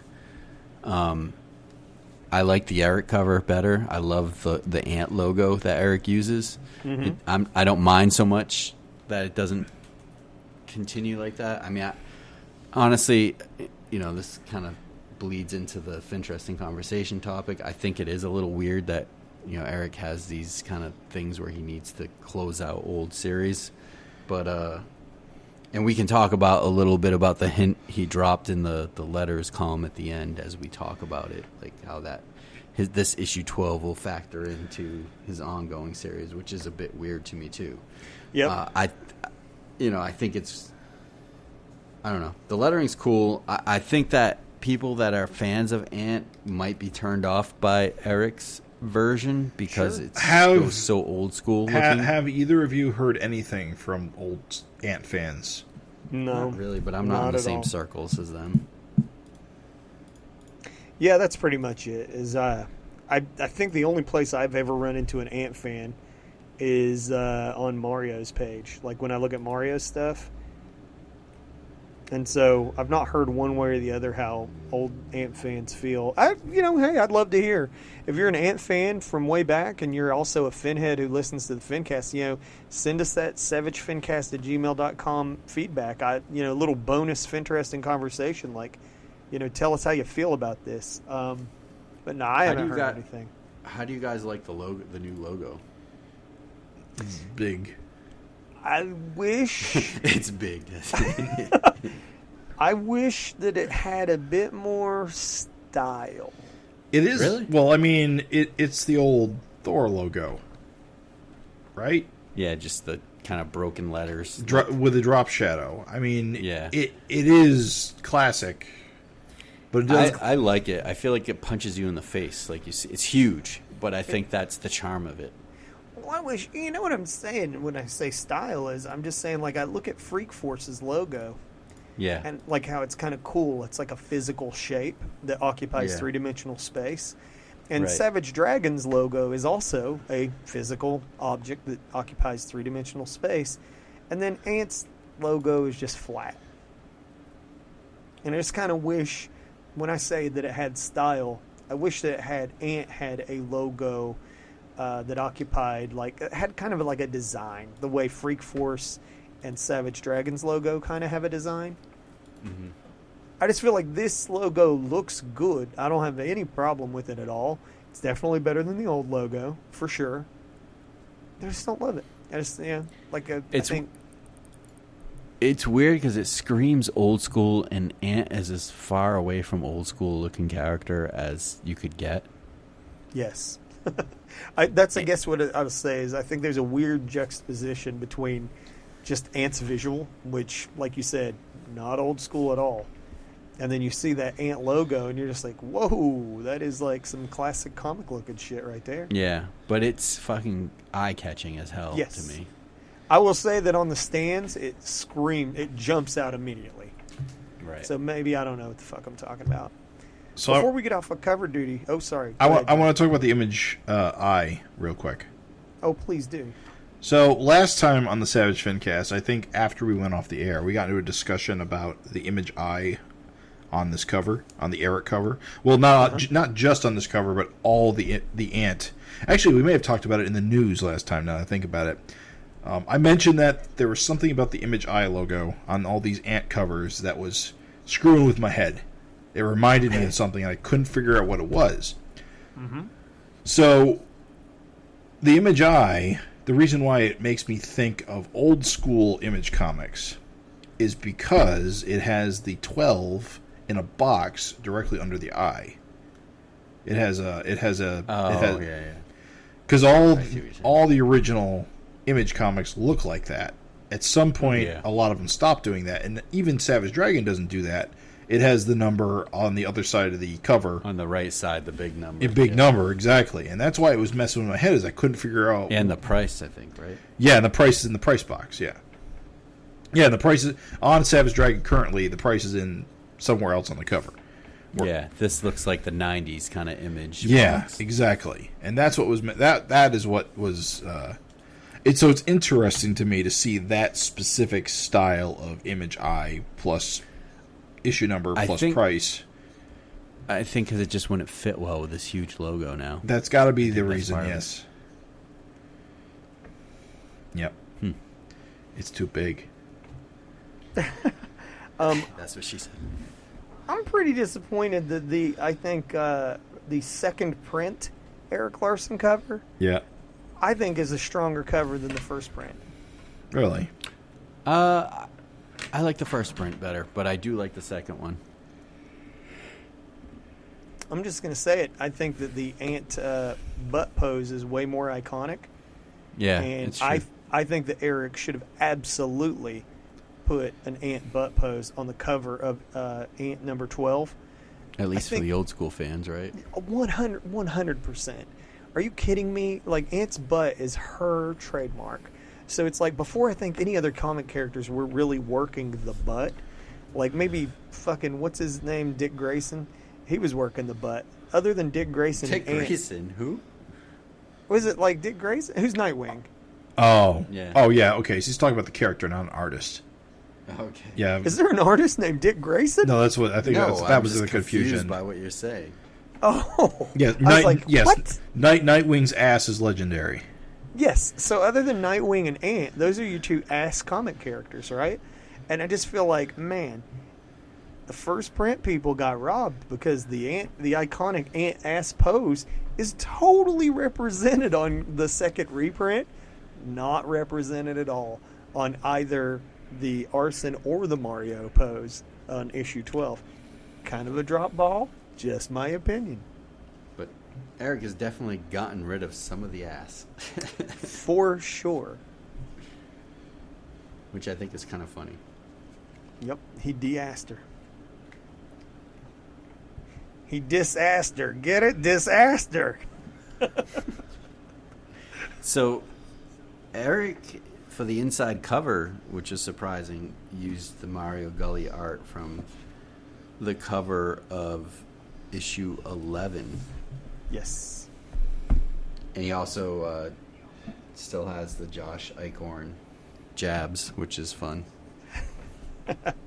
Does that mean we're getting double the Josh Eichhorn jabs? Love it. It is pretty cool that Erik's maintaining the ant created by Mario Gully at the bottom. That's a nice touch for Mario. Yeah, very nice. Like, respectful kind of and it's cool if you think about it. Like, you see Batman, it's like Batman created by Bob Kane. You know, fucking Superman created by those guys that made him. And it's just like, it's kind of cool that like Mario gets that little like forever credit there. So what do you guys think of this double page splat? This second cover of sorts, The Answer. I like it. I think it's cool. I always love Larsen skeletons. They're just I was thinking that. I was thinking that skeleton. Keep hanging there, skeleton. Yes, dude, I love it. I guess his name was Charlie. I don't know Charlie. Charlie Bones. No. So you guys want me to give you the 5-minute background on that based on the previous series? Please do. All right.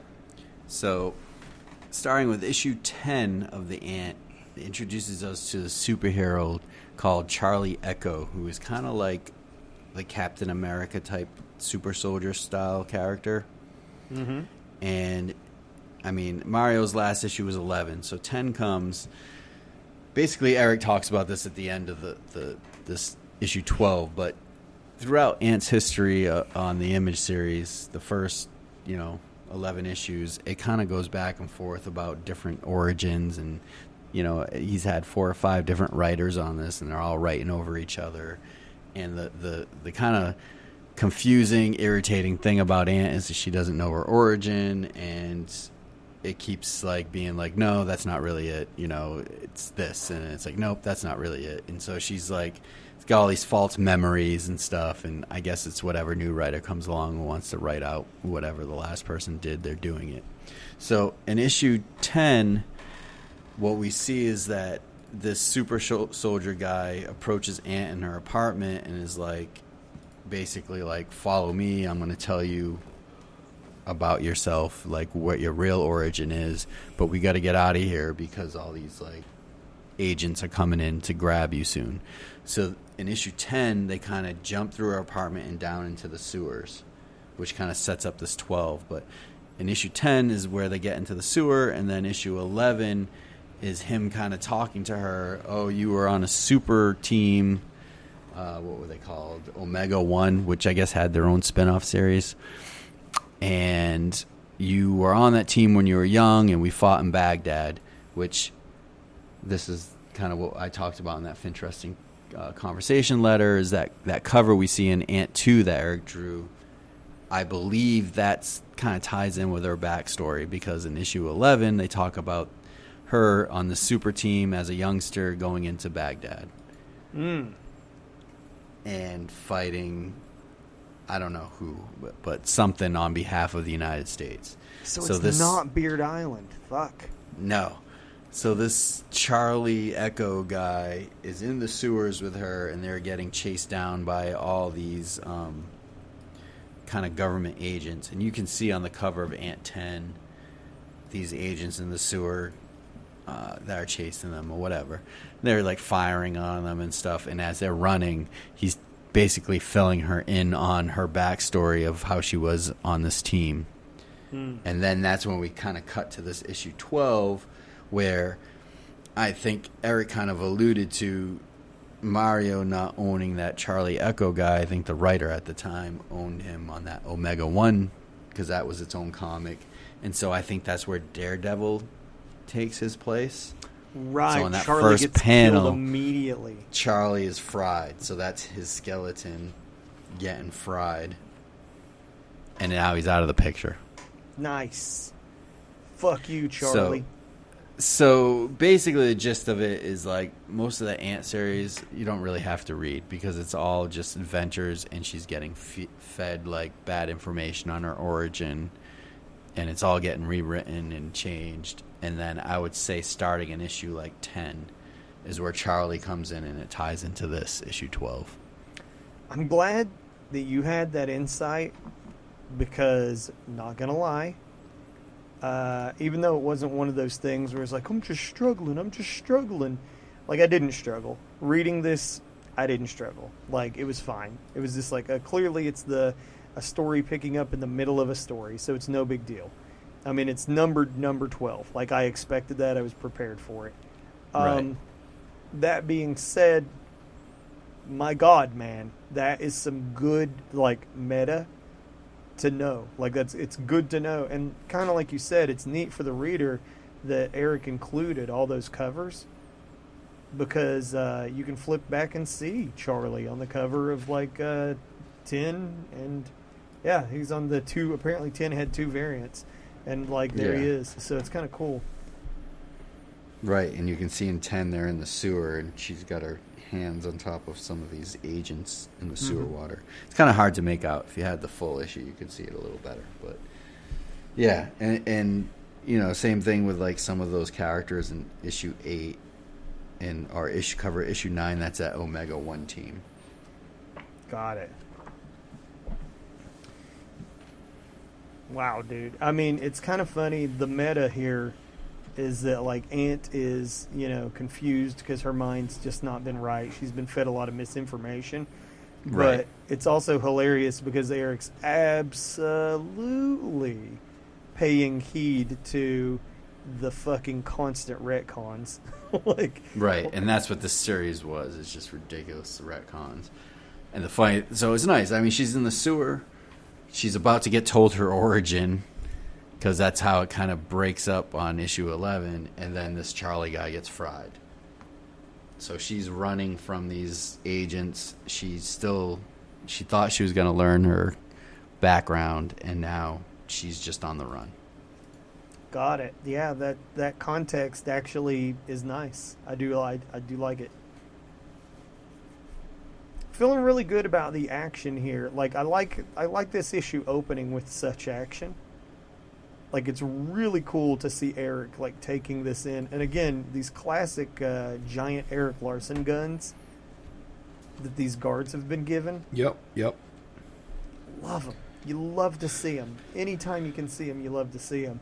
But then what's great is just as I was kind of just a little in my head being like, I swear to you, was thinking as I was reading this, I was like, you know, Erik, probably people don't want to just see Ant beating up regular dudes. That's a little boring. I flip the page, and there's these goddamn flying octopus heads. With These MODOK octopuses. yeah, dude. Octopi. And I was like, you know what? I'll shut my fucking mouth and just read this comic. Awesome. So, it's kind of cool, man. I'm saying, like, it's funny to, like, just this is a pretty good start to a comic. Like, I have this, literally, I have no exposure to Ant. This is my exposure to Ant. I think it's a totally different animal under Mario, so it's like a new character almost, in a way. Right. I'm fine with that. I'm just saying, like, it's kind of like, so it's, I want you guys to think about how crazy this is. This is like think about it. Like, what other first, like, Erik Larsen #1s has there been in, like, almost 30 years? Right, that are ongoing or just a new character. Right. Like, he hasn't had to do this in a long fucking time. It's a weird thing, too. Like, I would have never expected Erik to buy someone's character and make a comic out of it. It's weird to me that he did that. Well, yeah, like, let me just agree, like, totally fucking weird. Like, as soon as I learned, like, as a guy who didn't know shit about Ant other than she was, like, the second ass character in comics, that's literally all I knew about Ant. Is just, like, she had ass, she was sitting in Spawn's lap.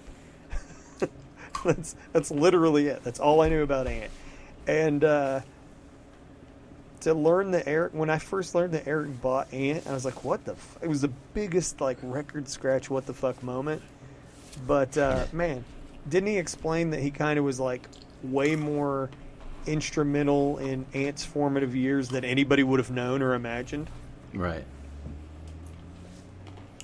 And when you look at this double-page splash, just look at the inks on this. Like, on the left-hand page, the inks on her foot and stuff, they're pretty wild. Yeah. He spent a long time, like, going back and forth about, like, how to handle the rendering. Yeah. Like, it was cool. Testing it on Savage Dragon and stuff. Yeah, it's kind of cool. Like, he put it out there in public for everybody to see. Like things he was looking at, like, give him inspiration and stuff. It's got to be kind of it's a simple character, but it's a difficult character when it comes to, like, the lighting and, like, so, like, you got the black inks, then you got the kind of the shiny white lighting. Mm-hmm. It just seems like it's kind of difficult to kind of, I don't know, get that look. Maybe I'm not an artist, so you tell me if I'm wrong, Raven, but I'm looking at, like, this splash and, like, just the way he nails kind of the glossiness of the character's look is pretty cool. It is difficult. It's real easy to lose a character's, like, shapes, like, by, like, you overshoot your black and you just, like, sort of bury the character's, like, form and definition. And what's kind of really awesome and really impressive is that if you look at what he's done, like, it's, clearly there's a lot of scribbly, like, energy in that, like, sort of, like, glossy, like, rendering that he's put on her. Yeah. But at the same time, you've got form and definition on her abs. Right. You can see her nose as it pokes through her mask. Yeah, And I feel like I feel like it could easily just turn into a big mess if you didn't know what you were doing. Oh, yeah. Yes. Like, I'm looking at the face and the forehead, and I'm like, if I attempted that, it would just become a disgusting mess. Yeah, it's actually, like, really kind of, like, impressive just how good Ant looks. Like, you instantly realize why he wanted to pick this character up, because, like, he's just making this fucking look great. Yeah. I do wish, and I know the reason why, but I do wish things were a little tighter on the rest of the characters in the book.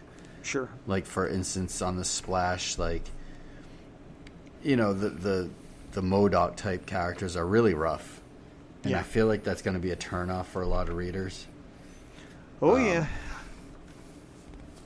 And I wish he would tighten that stuff up. I mean, his backgrounds look very sketchy.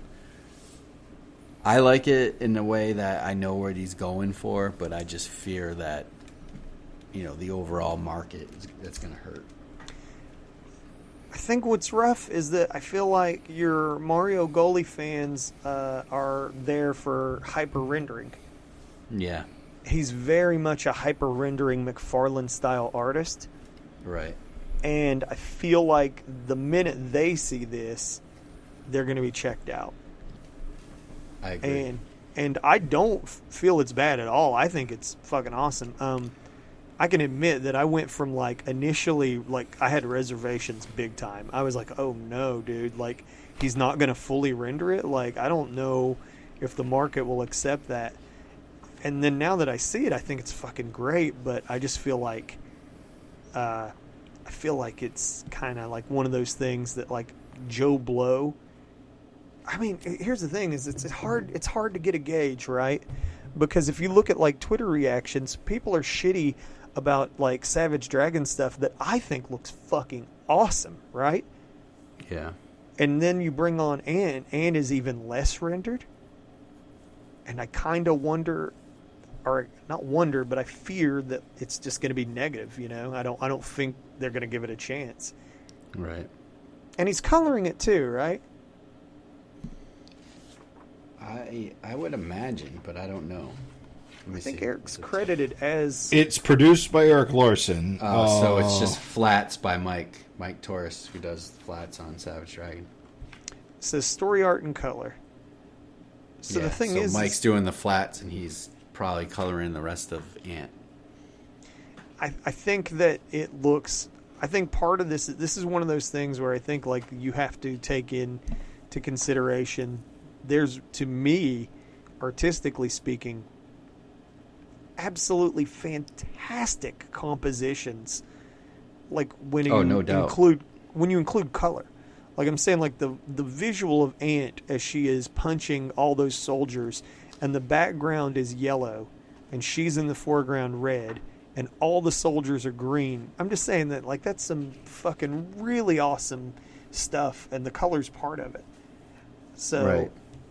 it's kind of like everything's intentional here. Like none of this is like a lazy, none of this is accidental. Like it's all like artist's intent. I don't know. I feel like me and you are saying a lot. Jim, throw out some opinions here, my man. How you feeling about this? I like the shading and the shiny. Or maybe not saying How do I put this? Okay, so I don't know anything about Ant, and I found that this issue was pretty easy to follow. I think by design. Sure. I have always had no problem starting books mid-run. Mm-hmm. So I can infer a lot from context, and I think Erik does an okay job of providing that context. All I really knew about Ant going in was that her origins were convoluted, and that Erik liked the character enough to buy her, and he likes drawing her. And I think that's what this is all about. Right. I mean, she's a very Spider-Man-like character in many ways. Well, with her poses. she's Spider-Man-esque in pose, and she's Carnage-esque in color, in a costume rather, which is I think why she's somewhat like got a good iconic look. But yeah, basically he can kind of do his Spider-Man thing with this character a lot easier than he can with Malcolm or Dragon. Right. But I think It's funny that like Star does exist. not really anymore. No. I'm just saying, like, if you really wanted to do, I mean, Daredevil Spider-Man exists thing. too, and you see Daredevil doing Spider-Man stuff here too. right? I find it interesting with Daredevil's costume because you get the contrast with his non-shiny red side, but you see his more velvety blue side. So like, Velvety. if you just added the highlights, you'd get the same shiny effect as you do on Ant, but without them, it looks like a completely different like material. Right. Yeah. I don't know. What do you want me to say here? It's an Erik Larsen comic, and it kicks ass. Well, no, I was just sort of wondering how you're feeling about like the experiment beforehand versus when you actually had it in your hands. I guess I didn't think about it in those terms. You weren't too worried about it. No, not even a little bit. I mean, it is weird that he was so, I guess, obsessed with getting the final issue 12 out there. Mm-hmm. Because that seemed to be like a big part of it, is that he originally wanted to work with Gully to complete it. That fell through, but he still felt the compulsion that he needed to finish it for those who have been waiting 15 years for it. Whereas most people would say, oh no, new number one. Come on, chop chop. We're doing our own thing now. Get on the bus. I mean, I think the fact that it's just one issue is perfectly fine. Yes. The fact that it's issue 12 is you don't have the expectation that this is the first issue. You don't have to buy it if you really don't want to. Although, we'll get to it later, there seems to be a cravat to all that. I think what he might be attempting here is an experiment in a way, so I'm more interested in where this series is going than this issue specifically.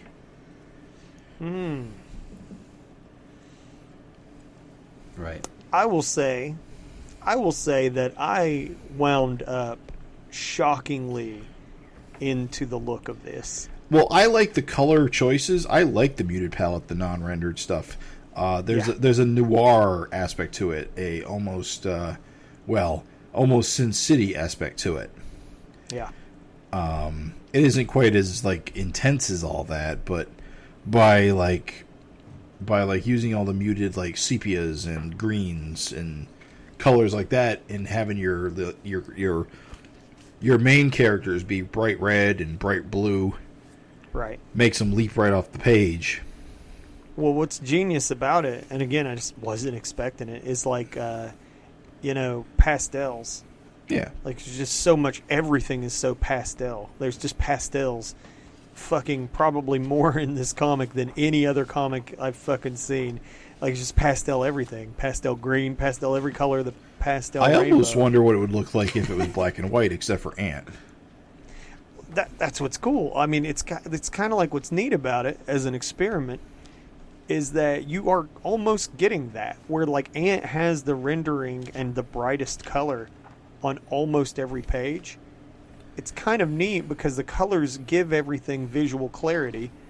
So, like, the soldiers in the sewers stand out from the sewage just by virtue of being different colors. Whereas if they were black and white, there's some black in the sewer water, but it's not really that rendered, However, so I get it. I appreciate that.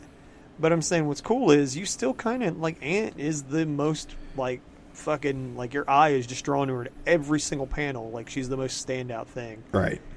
I think it's cool, man. I just really appreciate the experiment. I think it was a total fucking success. So, where were we? We page by page in this bad boy? Not really. I mean, we feel floaty. I do kind of want to lay some criticism on the ending. It is, I think, and ultimately it's not really a problem so much as a necessity. Mm-hmm. Is that she gets zapped and she gets her memories back, and then she realizes that everything she's been told was not true, and so the real truth is she has all this family and stuff, and she runs off to rejoin it. The end. Which is a little bit convenient. Yeah. But I suppose that's the ending we have to get to do whatever's happening next. I mean, we get to see some good art through it. There's that. There's a lot of funny kind of shorthand that kind of makes me giggle in a way. Like, when she kind of, like, has the heart-to-heart with her dad. Mm-hmm. And she's just like, all right, see you later, Dad. And she just walks out, and it's like, dude, you were just throwing all this information. You're just like, hey, see you later after that. Which, I get it. It's shorthand. It's comics. It has to be done that way. But it's still kind of funny that she's just kind of trotting out after all that. And then the other thing that cracks me up is, like, she, like, knocks on the door to her mom's house. Oh, yes, what is it, Mom? She's like, Hannah. Oh, honey, I thought you were dead. I thought I'd never see you again. And then she's just like, come in. We have so much to catch up on. Like, in reality, this mom would be, like, on her knees crying. Like, you know what I mean? It just seems so, like, ridiculous. Like, oh, just come on in. Oh, I thought you were dead. Oh, you're not? Come on in. Even the last word balloon. We have so much to catch up on, and so we did. Yeah. I just thought that was kind of hilarious. It is funny. I hadn't really thought about it until you bros pointed it out. Much of the issue is dedicated to action, and then once you get to, like, the family, probably the titular answer. Once you get to the answer, man, he just sort of shuffles it along pretty quick. Yep. Like honestly, like, measure from the end, like the minute she's strapped in. It's like 1, 2, probably 3. should be pointed out that she does get shot by John Day. Yeah. Oh, listen, they were, like, so good. Like, the fucking, John Day. Even though, like, the way Eric, like, just the weird, like, soldiers, their weird little round heads and stuff. It's so good, dude. Love it. Tooth knocking loose action. I love this big ass machine Ant is strapped into. Yep. Kirby-esque. Scientific stuff you wouldn't understand. I gotta say, I super appreciate that for those of us who are, reading this after having read Ant's appearances in Savage Dragon. We get to touch back on the factions of the government that want to bring about the biblical rapture. Yeah, the Illuminati. Yes, dude. Fucking awesome. So it's kind of a neat trick because it's like, even though her dad is telling her something, it's presented absolutely like, here, Hannah, here's some new information for you. Yeah. It's like, dude, for us, the readers that have read, it's kind of like, oh, yeah, here we go. Like, we haven't, like, retconned the Illuminati out. Like, they're still important. wanted to know about them so much since Ragnarok first appeared. Yeah, Savage Dragon 242. Thank you, Craig. You know that's we probably talked about it during the Ragnarok issue, but you know that's real, right? What's real? People trying to bring about the Christian apocalypse. You know, without going into this too much, because I'm sure we will make people... He's talking about an episode mired in controversy, but I have met more people than I wish to... I've met more people than I care to admit that were gleeful thinking the world was ending. Oh, yeah. Gotta get to the rapture as quick as possible. Yeah. I just want to tell them, be like, hey, guys, do you realize that, like, hoping for the world to fucking end is not all that different than just wishing you'd die? Yeah. It's like, oh, man, I just can't wait to die. That way I can just get on up to heaven. Whew. It's like, what? It's like without no work, no effort. Yeah. Cheat codes. Yeah, what a fucking cop-out. Cheat codes. I don't want to be a good Christian until the day I die. I just can't wait to die. That's why people that's why people you would expect to be anti-Semitic or pro-Israel is just what I'll say about the matter. We are all in on this controversy, baby. Yeah. It's wild, dude. For the listeners, let's remind Savage Dragon 242. Right. Ant shows up, and she's tracking down Ragnarok, who's possessed by, or whose body's been kind of snatched by one of these old Illuminati rich guys. Right? Yeah, he's a God World god. And his body was taken over by one of the Illuminati members. Yeah, when they eject him, just the old fat man falls out. And it's revealed in that issue that it was a means to survive the apocalypse that they themselves were going to bring about. Right. And in Spawn 266 and Savage Dragon 217, Ant teams up with Dragon and Spawn to track down that Alzea Stone guy, that weird skull head that he had. Remember, I guess he was giving people powers. Yep. But Erik didn't really kind of tie that into the Illuminati. But with this Ant 12, he's bringing that back up, which to me, and I want to hear your guys' take on it, that makes it interesting to me. So it's not just like baddie of the month type thing. I feel like an Ant that it's going to be all tied into chasing members of the Illuminati.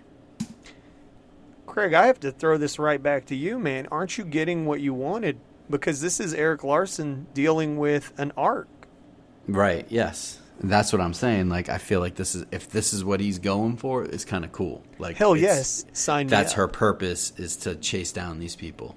Yes, I love it, dude. I love a series villain. Except love a series villain. That's not what the back matter implies is going to happen.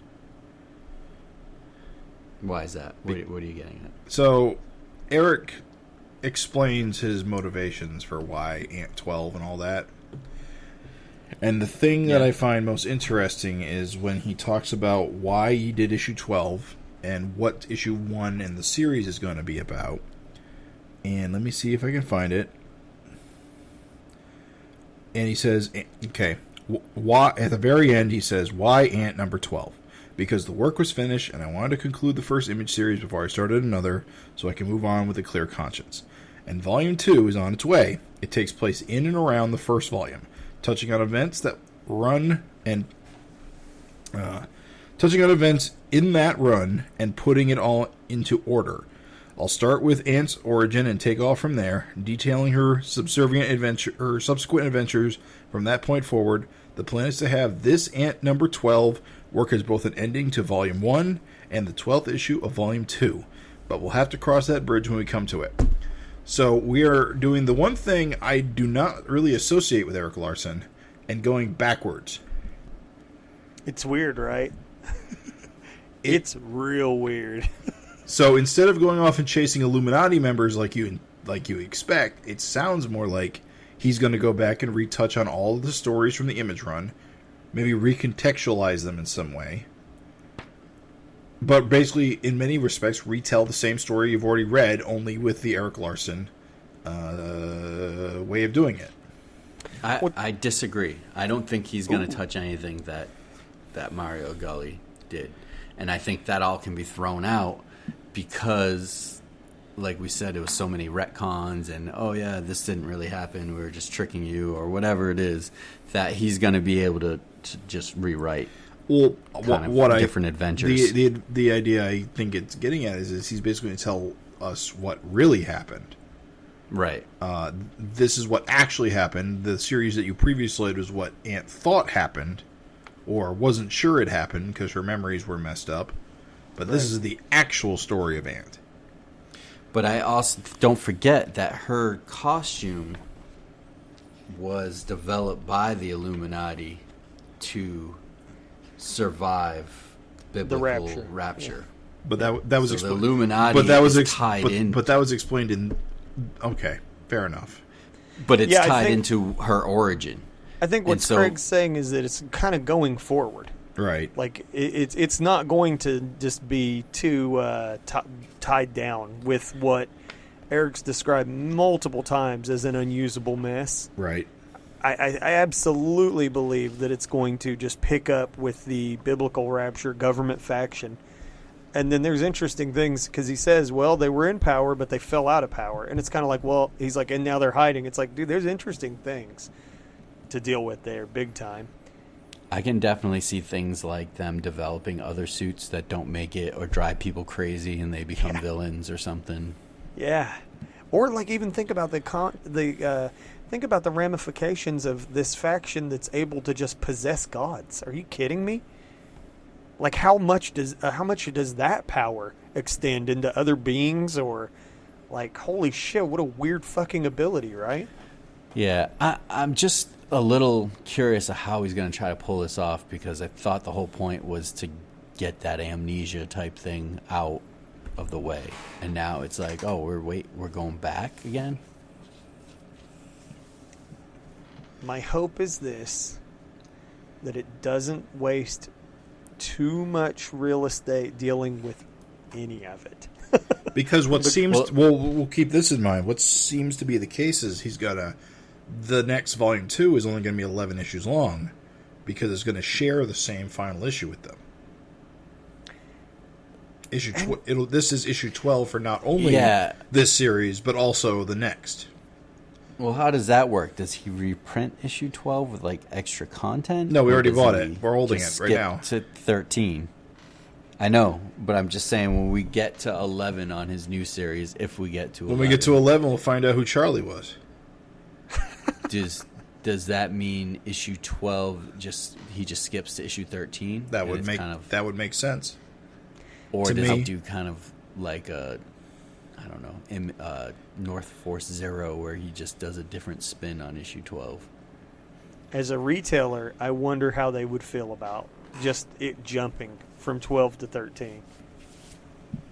I mean, from 11 to 13. Yeah, it's weird. I can't wrap my head around why he was doing this, but it'll be interesting to see how it pans out. So he has to make one less issue.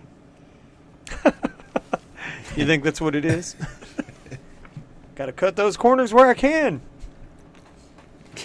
I don't know. I can only go by what he said in the back matter.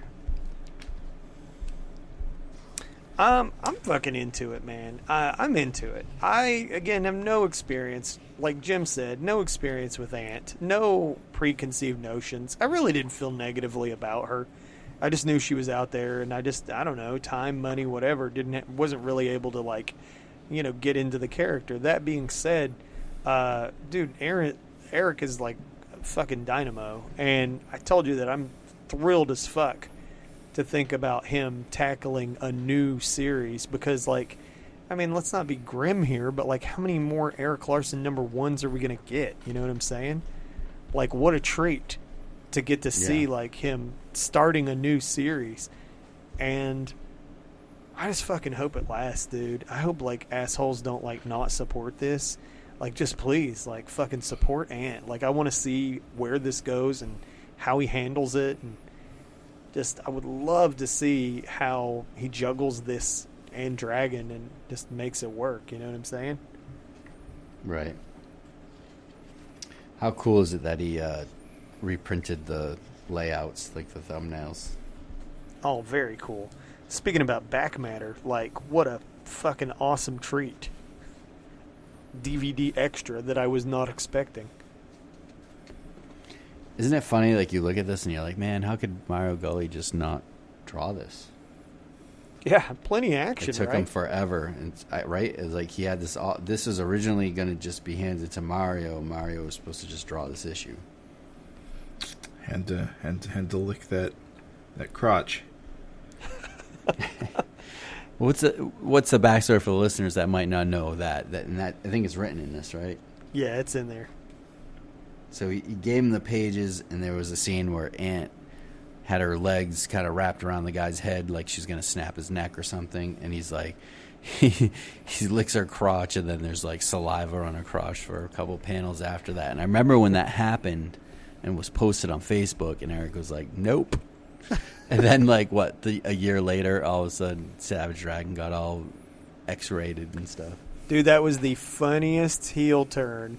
Like, not even heel. Like, I fucking laughed at that so much because I was just like, God damn, I can't believe him and Mario had a falling out over like a little bit of tongue saliva. But it is weird though. Like, what, you're gonna start giving fellatio, you know, like in a battle scene or something? Like, it makes no sense at all. You know, If you think you're gonna die, who knows what you'll do, Craig? if you have this like shiny red ant cooch in your face, you're just gonna get all turned on. It's and like, forget yourself. might as well go for it. I don't know. To me, I think it's fucking hilarious. Like, just the... and I think it's weird. I got to tell you, man, like, listen, I'm excited for Ant. I'm excited for this new direction. I still feel, even after reading this issue, I still feel like sort of Ant in the marketplace. I feel like even with the butt toned down, I feel like this costume... You keep saying that, but all you got to do is look at pages 18 and 19 and see you're full of bullshit. Which you got to help me. Mine aren't numbered. 18 and 19. All right, Yeah, mine aren't numbered. So, all right. So, how do I even describe this? All right. So, the page with the mom. Go one page back. All right, one page back from the mom. That's an ass. Well, it's not a Mario Golden. Yeah. And then you turn page back to mom page. You get the ass focus for 2 panels. No, that's not even. There's an ass. There's an ass. There's an ass, yes, but it's not like Mario's were gratuitous, yeah. Jim. That's there's all. no back on I didn't say that like Erik is hiding the ass the way a I'm corporate pretty sure comic you artist- actually said that. Yes.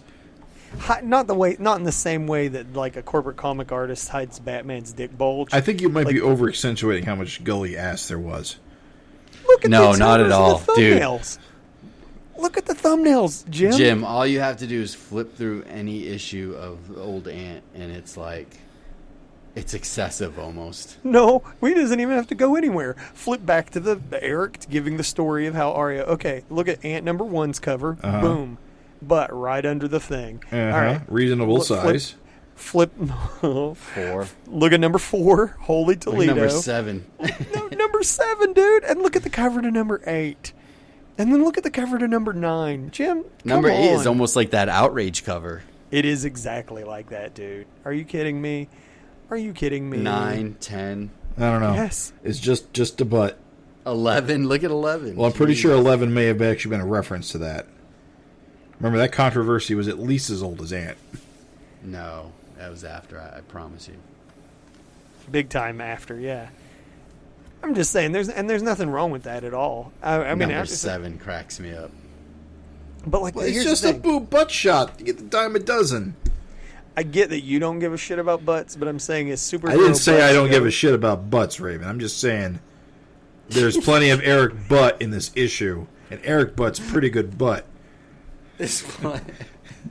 By the way, for the timestamp, that's the title.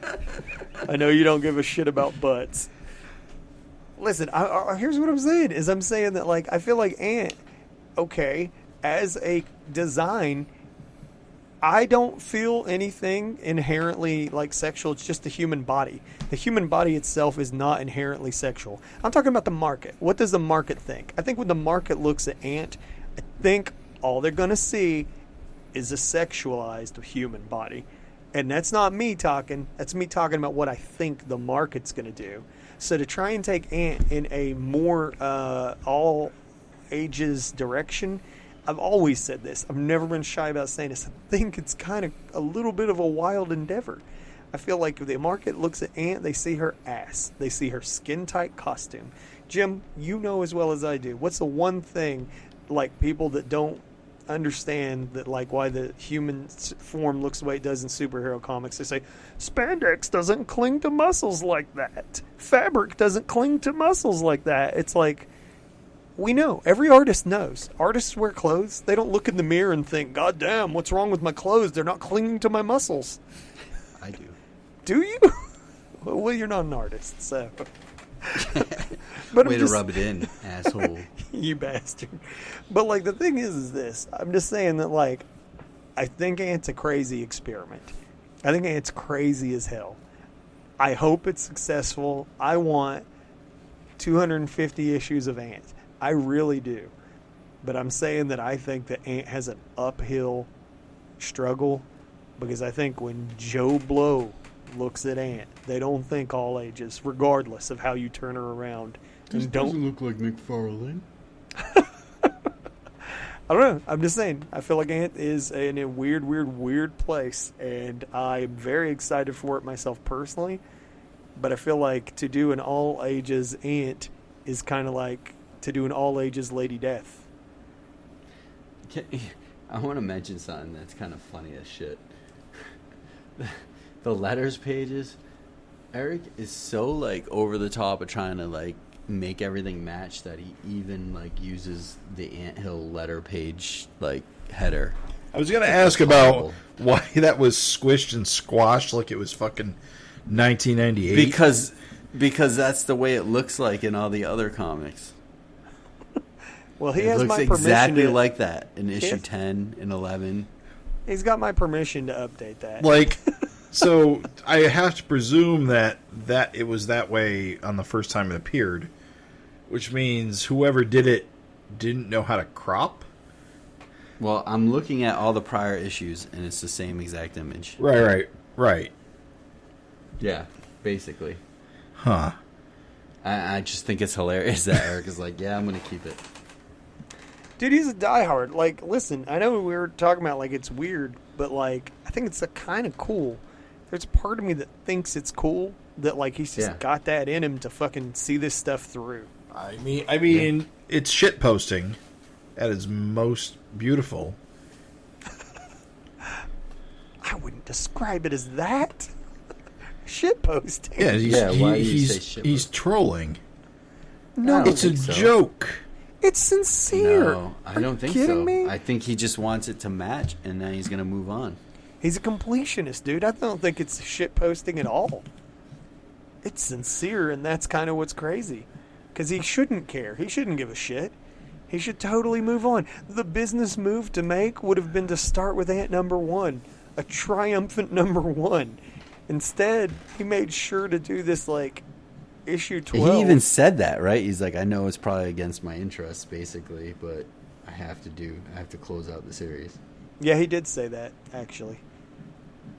It's wild. It's wild as hell. Ant as an experiment is wild as hell, and I love when Erik, like, fucking just goes for something weird and experimental. It's usually almost always an awesome and interesting thing to be exposed to, if nothing else. So I want to talk. Listen, questions. So we're done. Like, first of all, I feel like we gave good impressions on, like, what we feel about the issue and what we think about it. I want to talk about the future. So our FINteresting Conversation topic was, what did you guys think, and are you on board? And I know that we kind of are, but, like, tell me, like, your guys' sort of feelings on, like, the future of Ant. Like, number 1. And going forward, like, how are you feeling? You feeling excited for this? You feeling, I think, Jim, you kind of alluded that you're still kind of up in the air.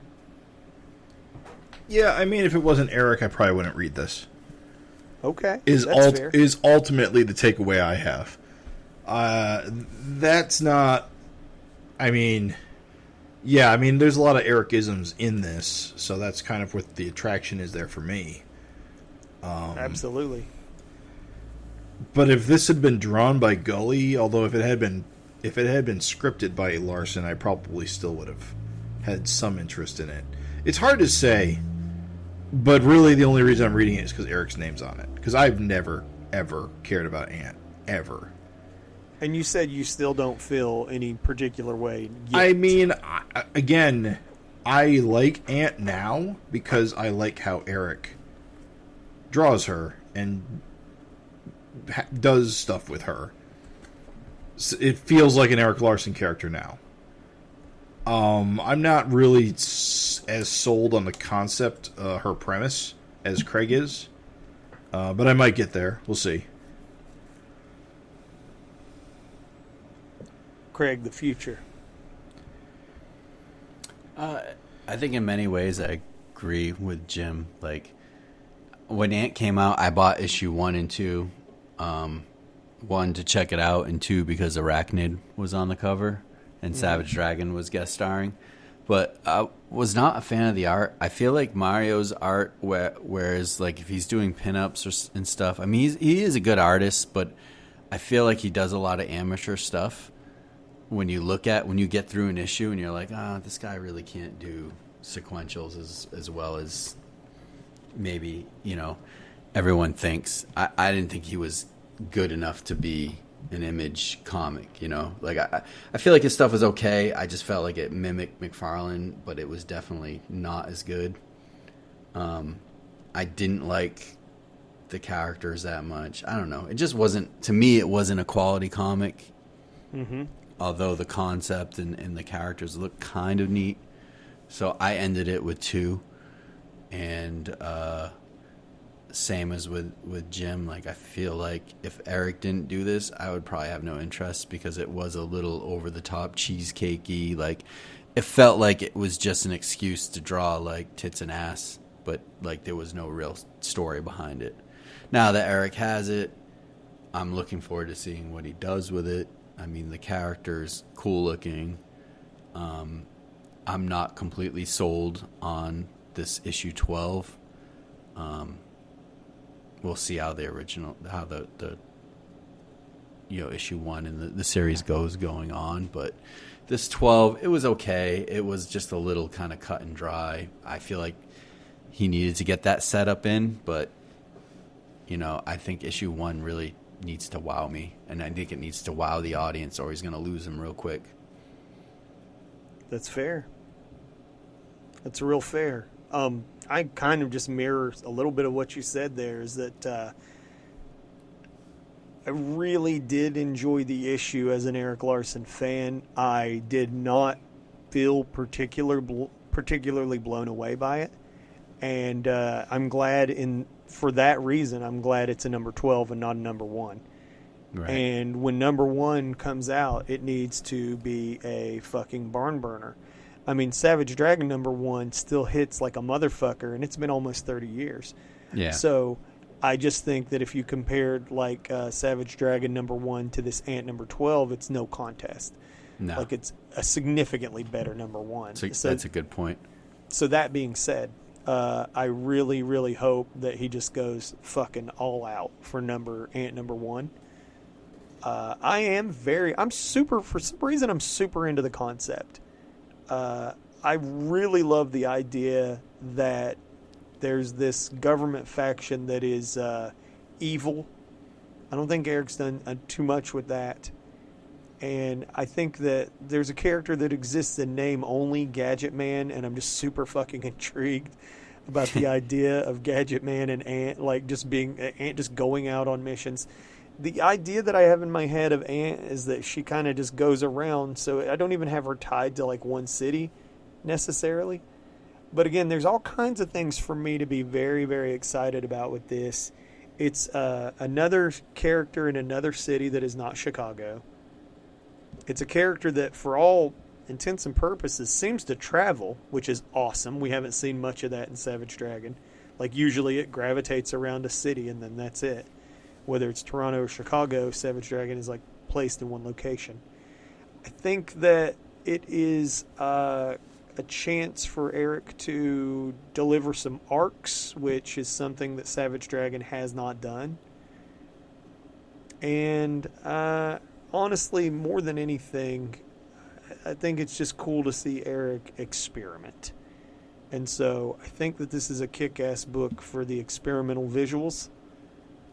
I'll be interested to see like where he pushes this, and like if he tries to take it new. Like we all know Erik gets bored and changes shit up. Like will he eventually render the book like more rendered? You know what's going to happen? Like I'm just more into what's going to happen, and I think the character has a shit ton of potential. That being said, I'm thankful this wasn't number one. I think if this was number one, it would have flopped like a fish. Whereas, as an issue number 12, it's kind of like, well, it is interesting, you know? Just not a huge fan of Amnesia. Yeah. It's just been done a fucking ton. And so I'll be really glad when that part of Ant is just in the rearview mirror. And we're just telling Ant stories. I just hope that one comes out, like you said, like, he gives it his all. Like, it's, you know, I'm not sure what to expect, but I think he needs to remind people, like, top tier Erik Larsen shit is, like, insane. You know what I mean? And I hope that number one does that. The thing, like I mentioned, and I'm not going to kill it, is the kind of the very loose background characters kind of kills it for a lot of people. Of course, dude. Yeah. I mean, it's a reality. Is that like when people see it, they don't react well for it typically.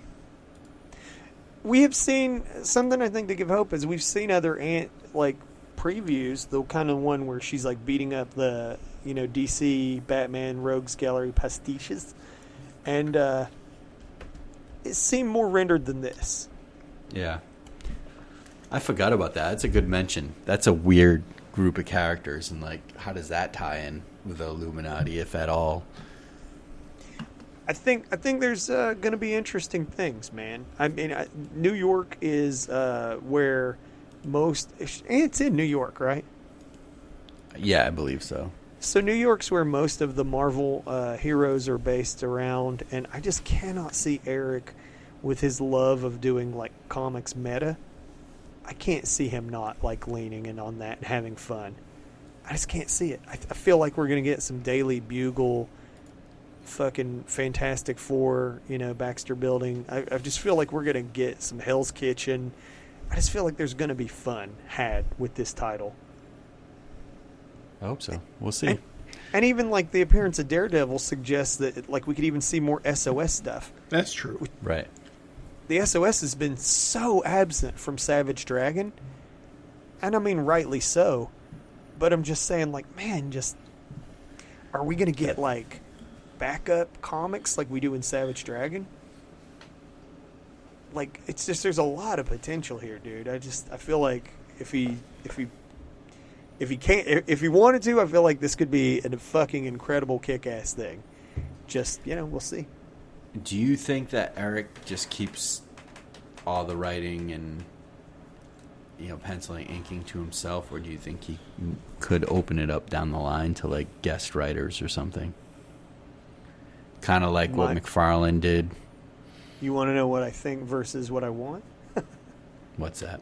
I think that he's never going to like let go. I think that he's going to like always want to be like a writer at least, minimum. Right. But what I want is I would love for him to be open to like, doing some just editorializing, like oversight, like, he could set the pace, kind of like with Freak Force. I've been enjoying our time with Freak Force during the retros. Well, here's another thing too. What about him having guest pencilers, whereas he doesn't have to worry about like, he's all about his streak on Savage Dragon, but if he's following behind and there's, someone with chops out there who wanted to do a guest pencil, you think he would be open to it? I don't or think do you think the same thing, that he wants to keep it tight to... I don't think he would because he's a completionist, but I would love to see him do it. I think there's a ton of talent that would love to like, like we've seen, there's so many talented dudes. it's weird because like Savage Dragon has like just a roster of talent, like even just around it. But and that's what I'm thinking. Like, you know how like with McFarlane, Spawn sales have been pretty good through the years, but I think it also attributes it to not getting stale with like having different writers or artists on there. Right. And I feel like that's something that Erik can let go of a little bit, maybe by having like the guest writers or artists would help keep interest in Ant. You know what I mean? Absolutely, dude.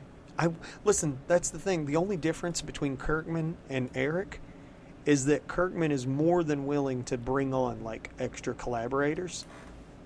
Right. And like where Savage Dragon is so near and dear to Erik, and I get it because, dude, absolutely. I'm drawing my near and dear thing, and I can never let anyone lay hands to it because it's too important to me. But like, I absolutely would love to see him not treat Ant as near and dear.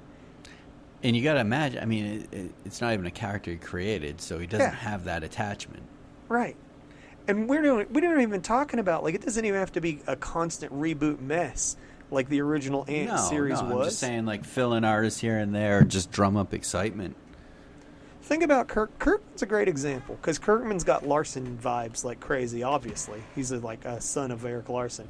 But, like, basically, like, I want you to think about how sweet it was as a Kirkman fan between, like, Astounding Wolfman, Tech Jacket, the Rexplode and Adam Eve mini, like, you know, fucking Brit, yeah. It's like all these series. Guardians of the Globe. I did not. Thank you.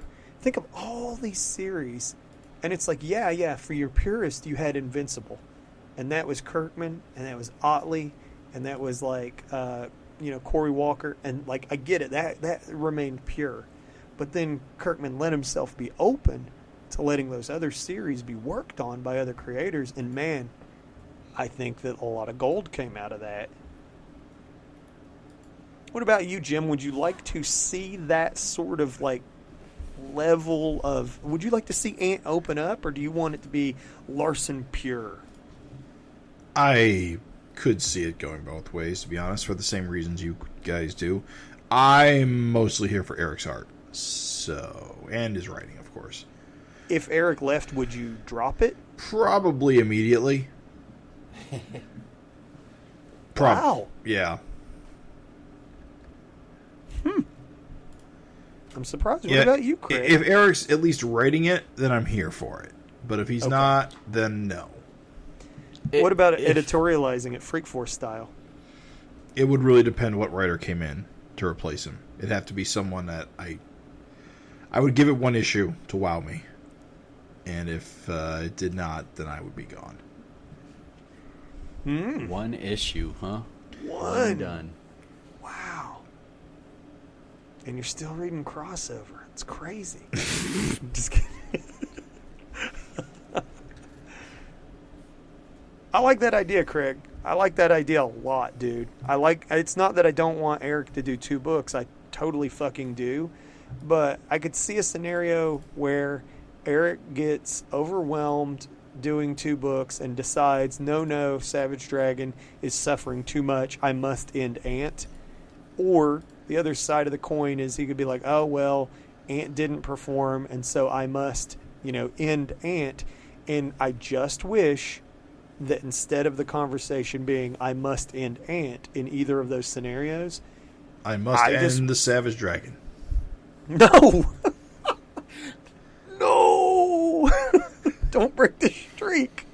No, I'm just saying, I wish, like Craig said, I wish he would just, instead of it being like Ant must die, I wish it would be like, well, my run on Ant ends, allow me to open the floor up with Ant to another creator. Right. Mm-hmm. Holy shit. What? Wow. Well, yeah. I think we've said our piece, right? Yeah. It is Number nice. 12 in the book. It is nice to have a second book, though. No matter what it is. Yeah, man. I mean, in a lot of ways, how many FINcasts have we lamented the fact that like we don't have our Freak Force style second book anymore. Right. We did Supreme and we did Ninja Turtles. And generally speaking, it's nice to have 2 books. Yeah.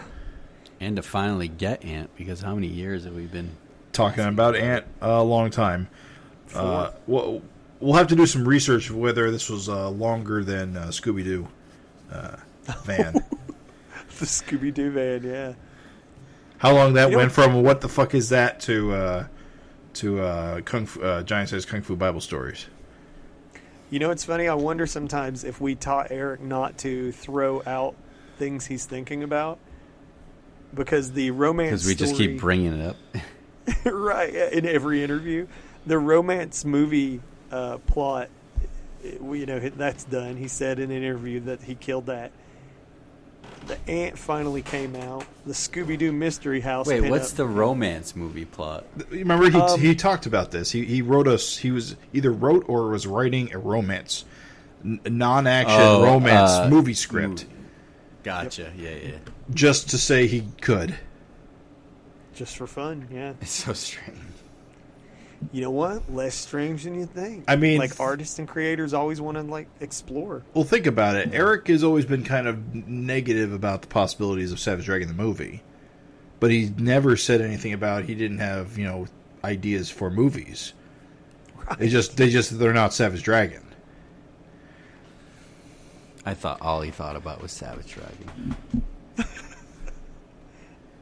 It does seem that way, yes. That's what I would hope. The mysteries are solved. I'm just saying, like, there is no... Think about it. Is there another thing? Like, we got Ant, the Scooby-Doo house. Like, he confirmed that the murder mystery's done. There's no other thing, right?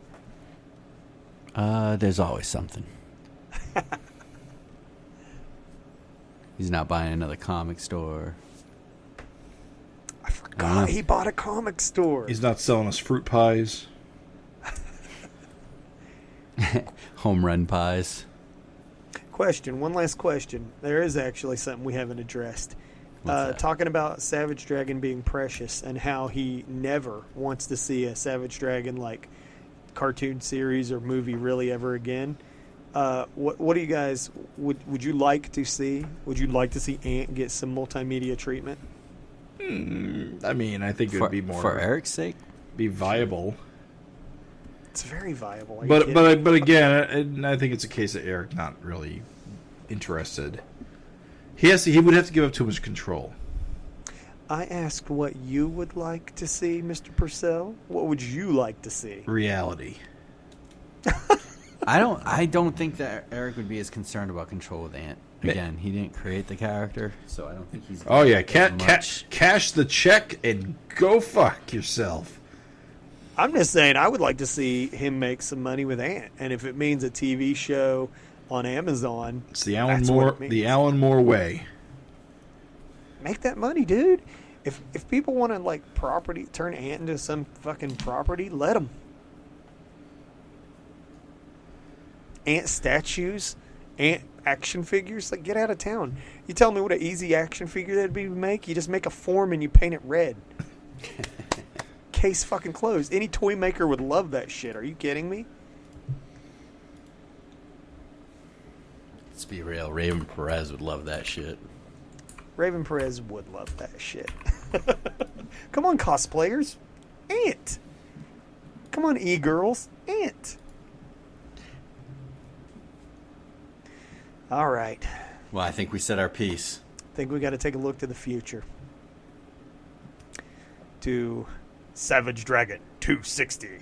Torment triumphant. The Mad Menace Torment has come to Toronto, seeking revenge against Malcolm Dragon. That's August 11th. And August 25th. Ant number 1. Ant. Who is she? And how she came to be? Erik Larsen takes on a whole new wall crawler. Ant's epic adventure kicks off with this all-new origin issue. A new ongoing title by Erik Larsen. How do you like that read? Pretty good. That's exactly it. Tune in next time for the astonishing Ant. Here, I got your ant action figure right here, Raven. Uh-oh.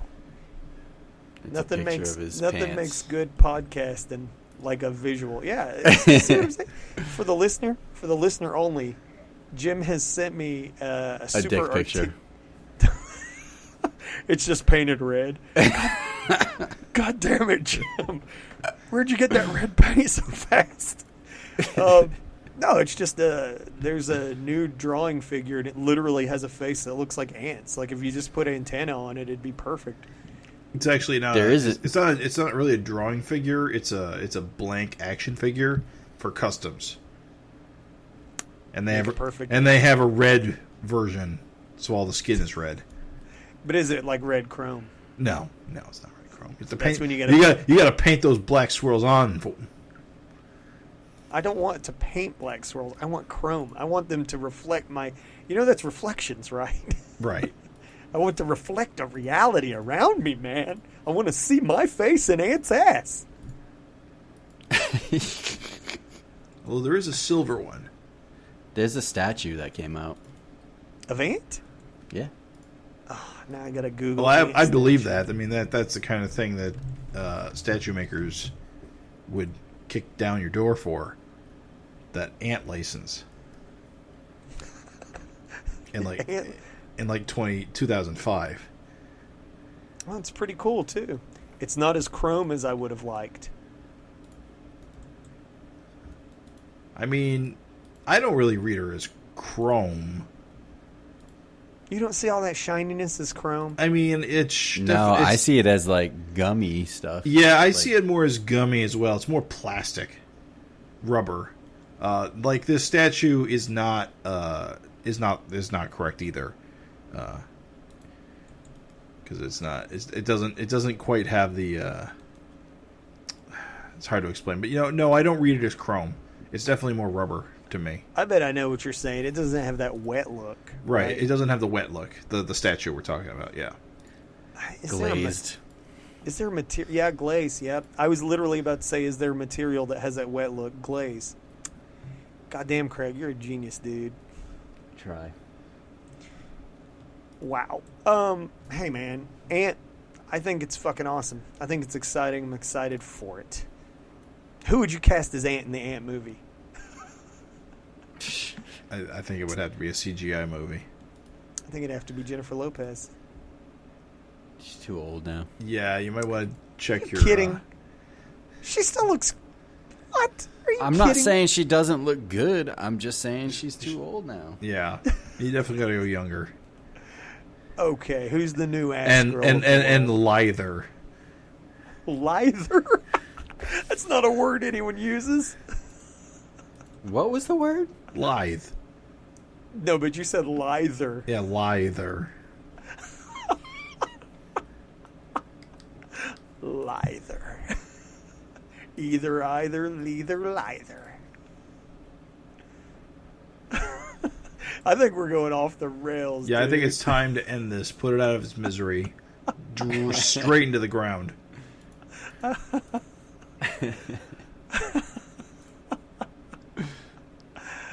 Thank you for listening, dear listeners. You lithe fellows. Thank you for listening, lithers. Oh. All right, we're done. Yep. That's it. Stopping recording.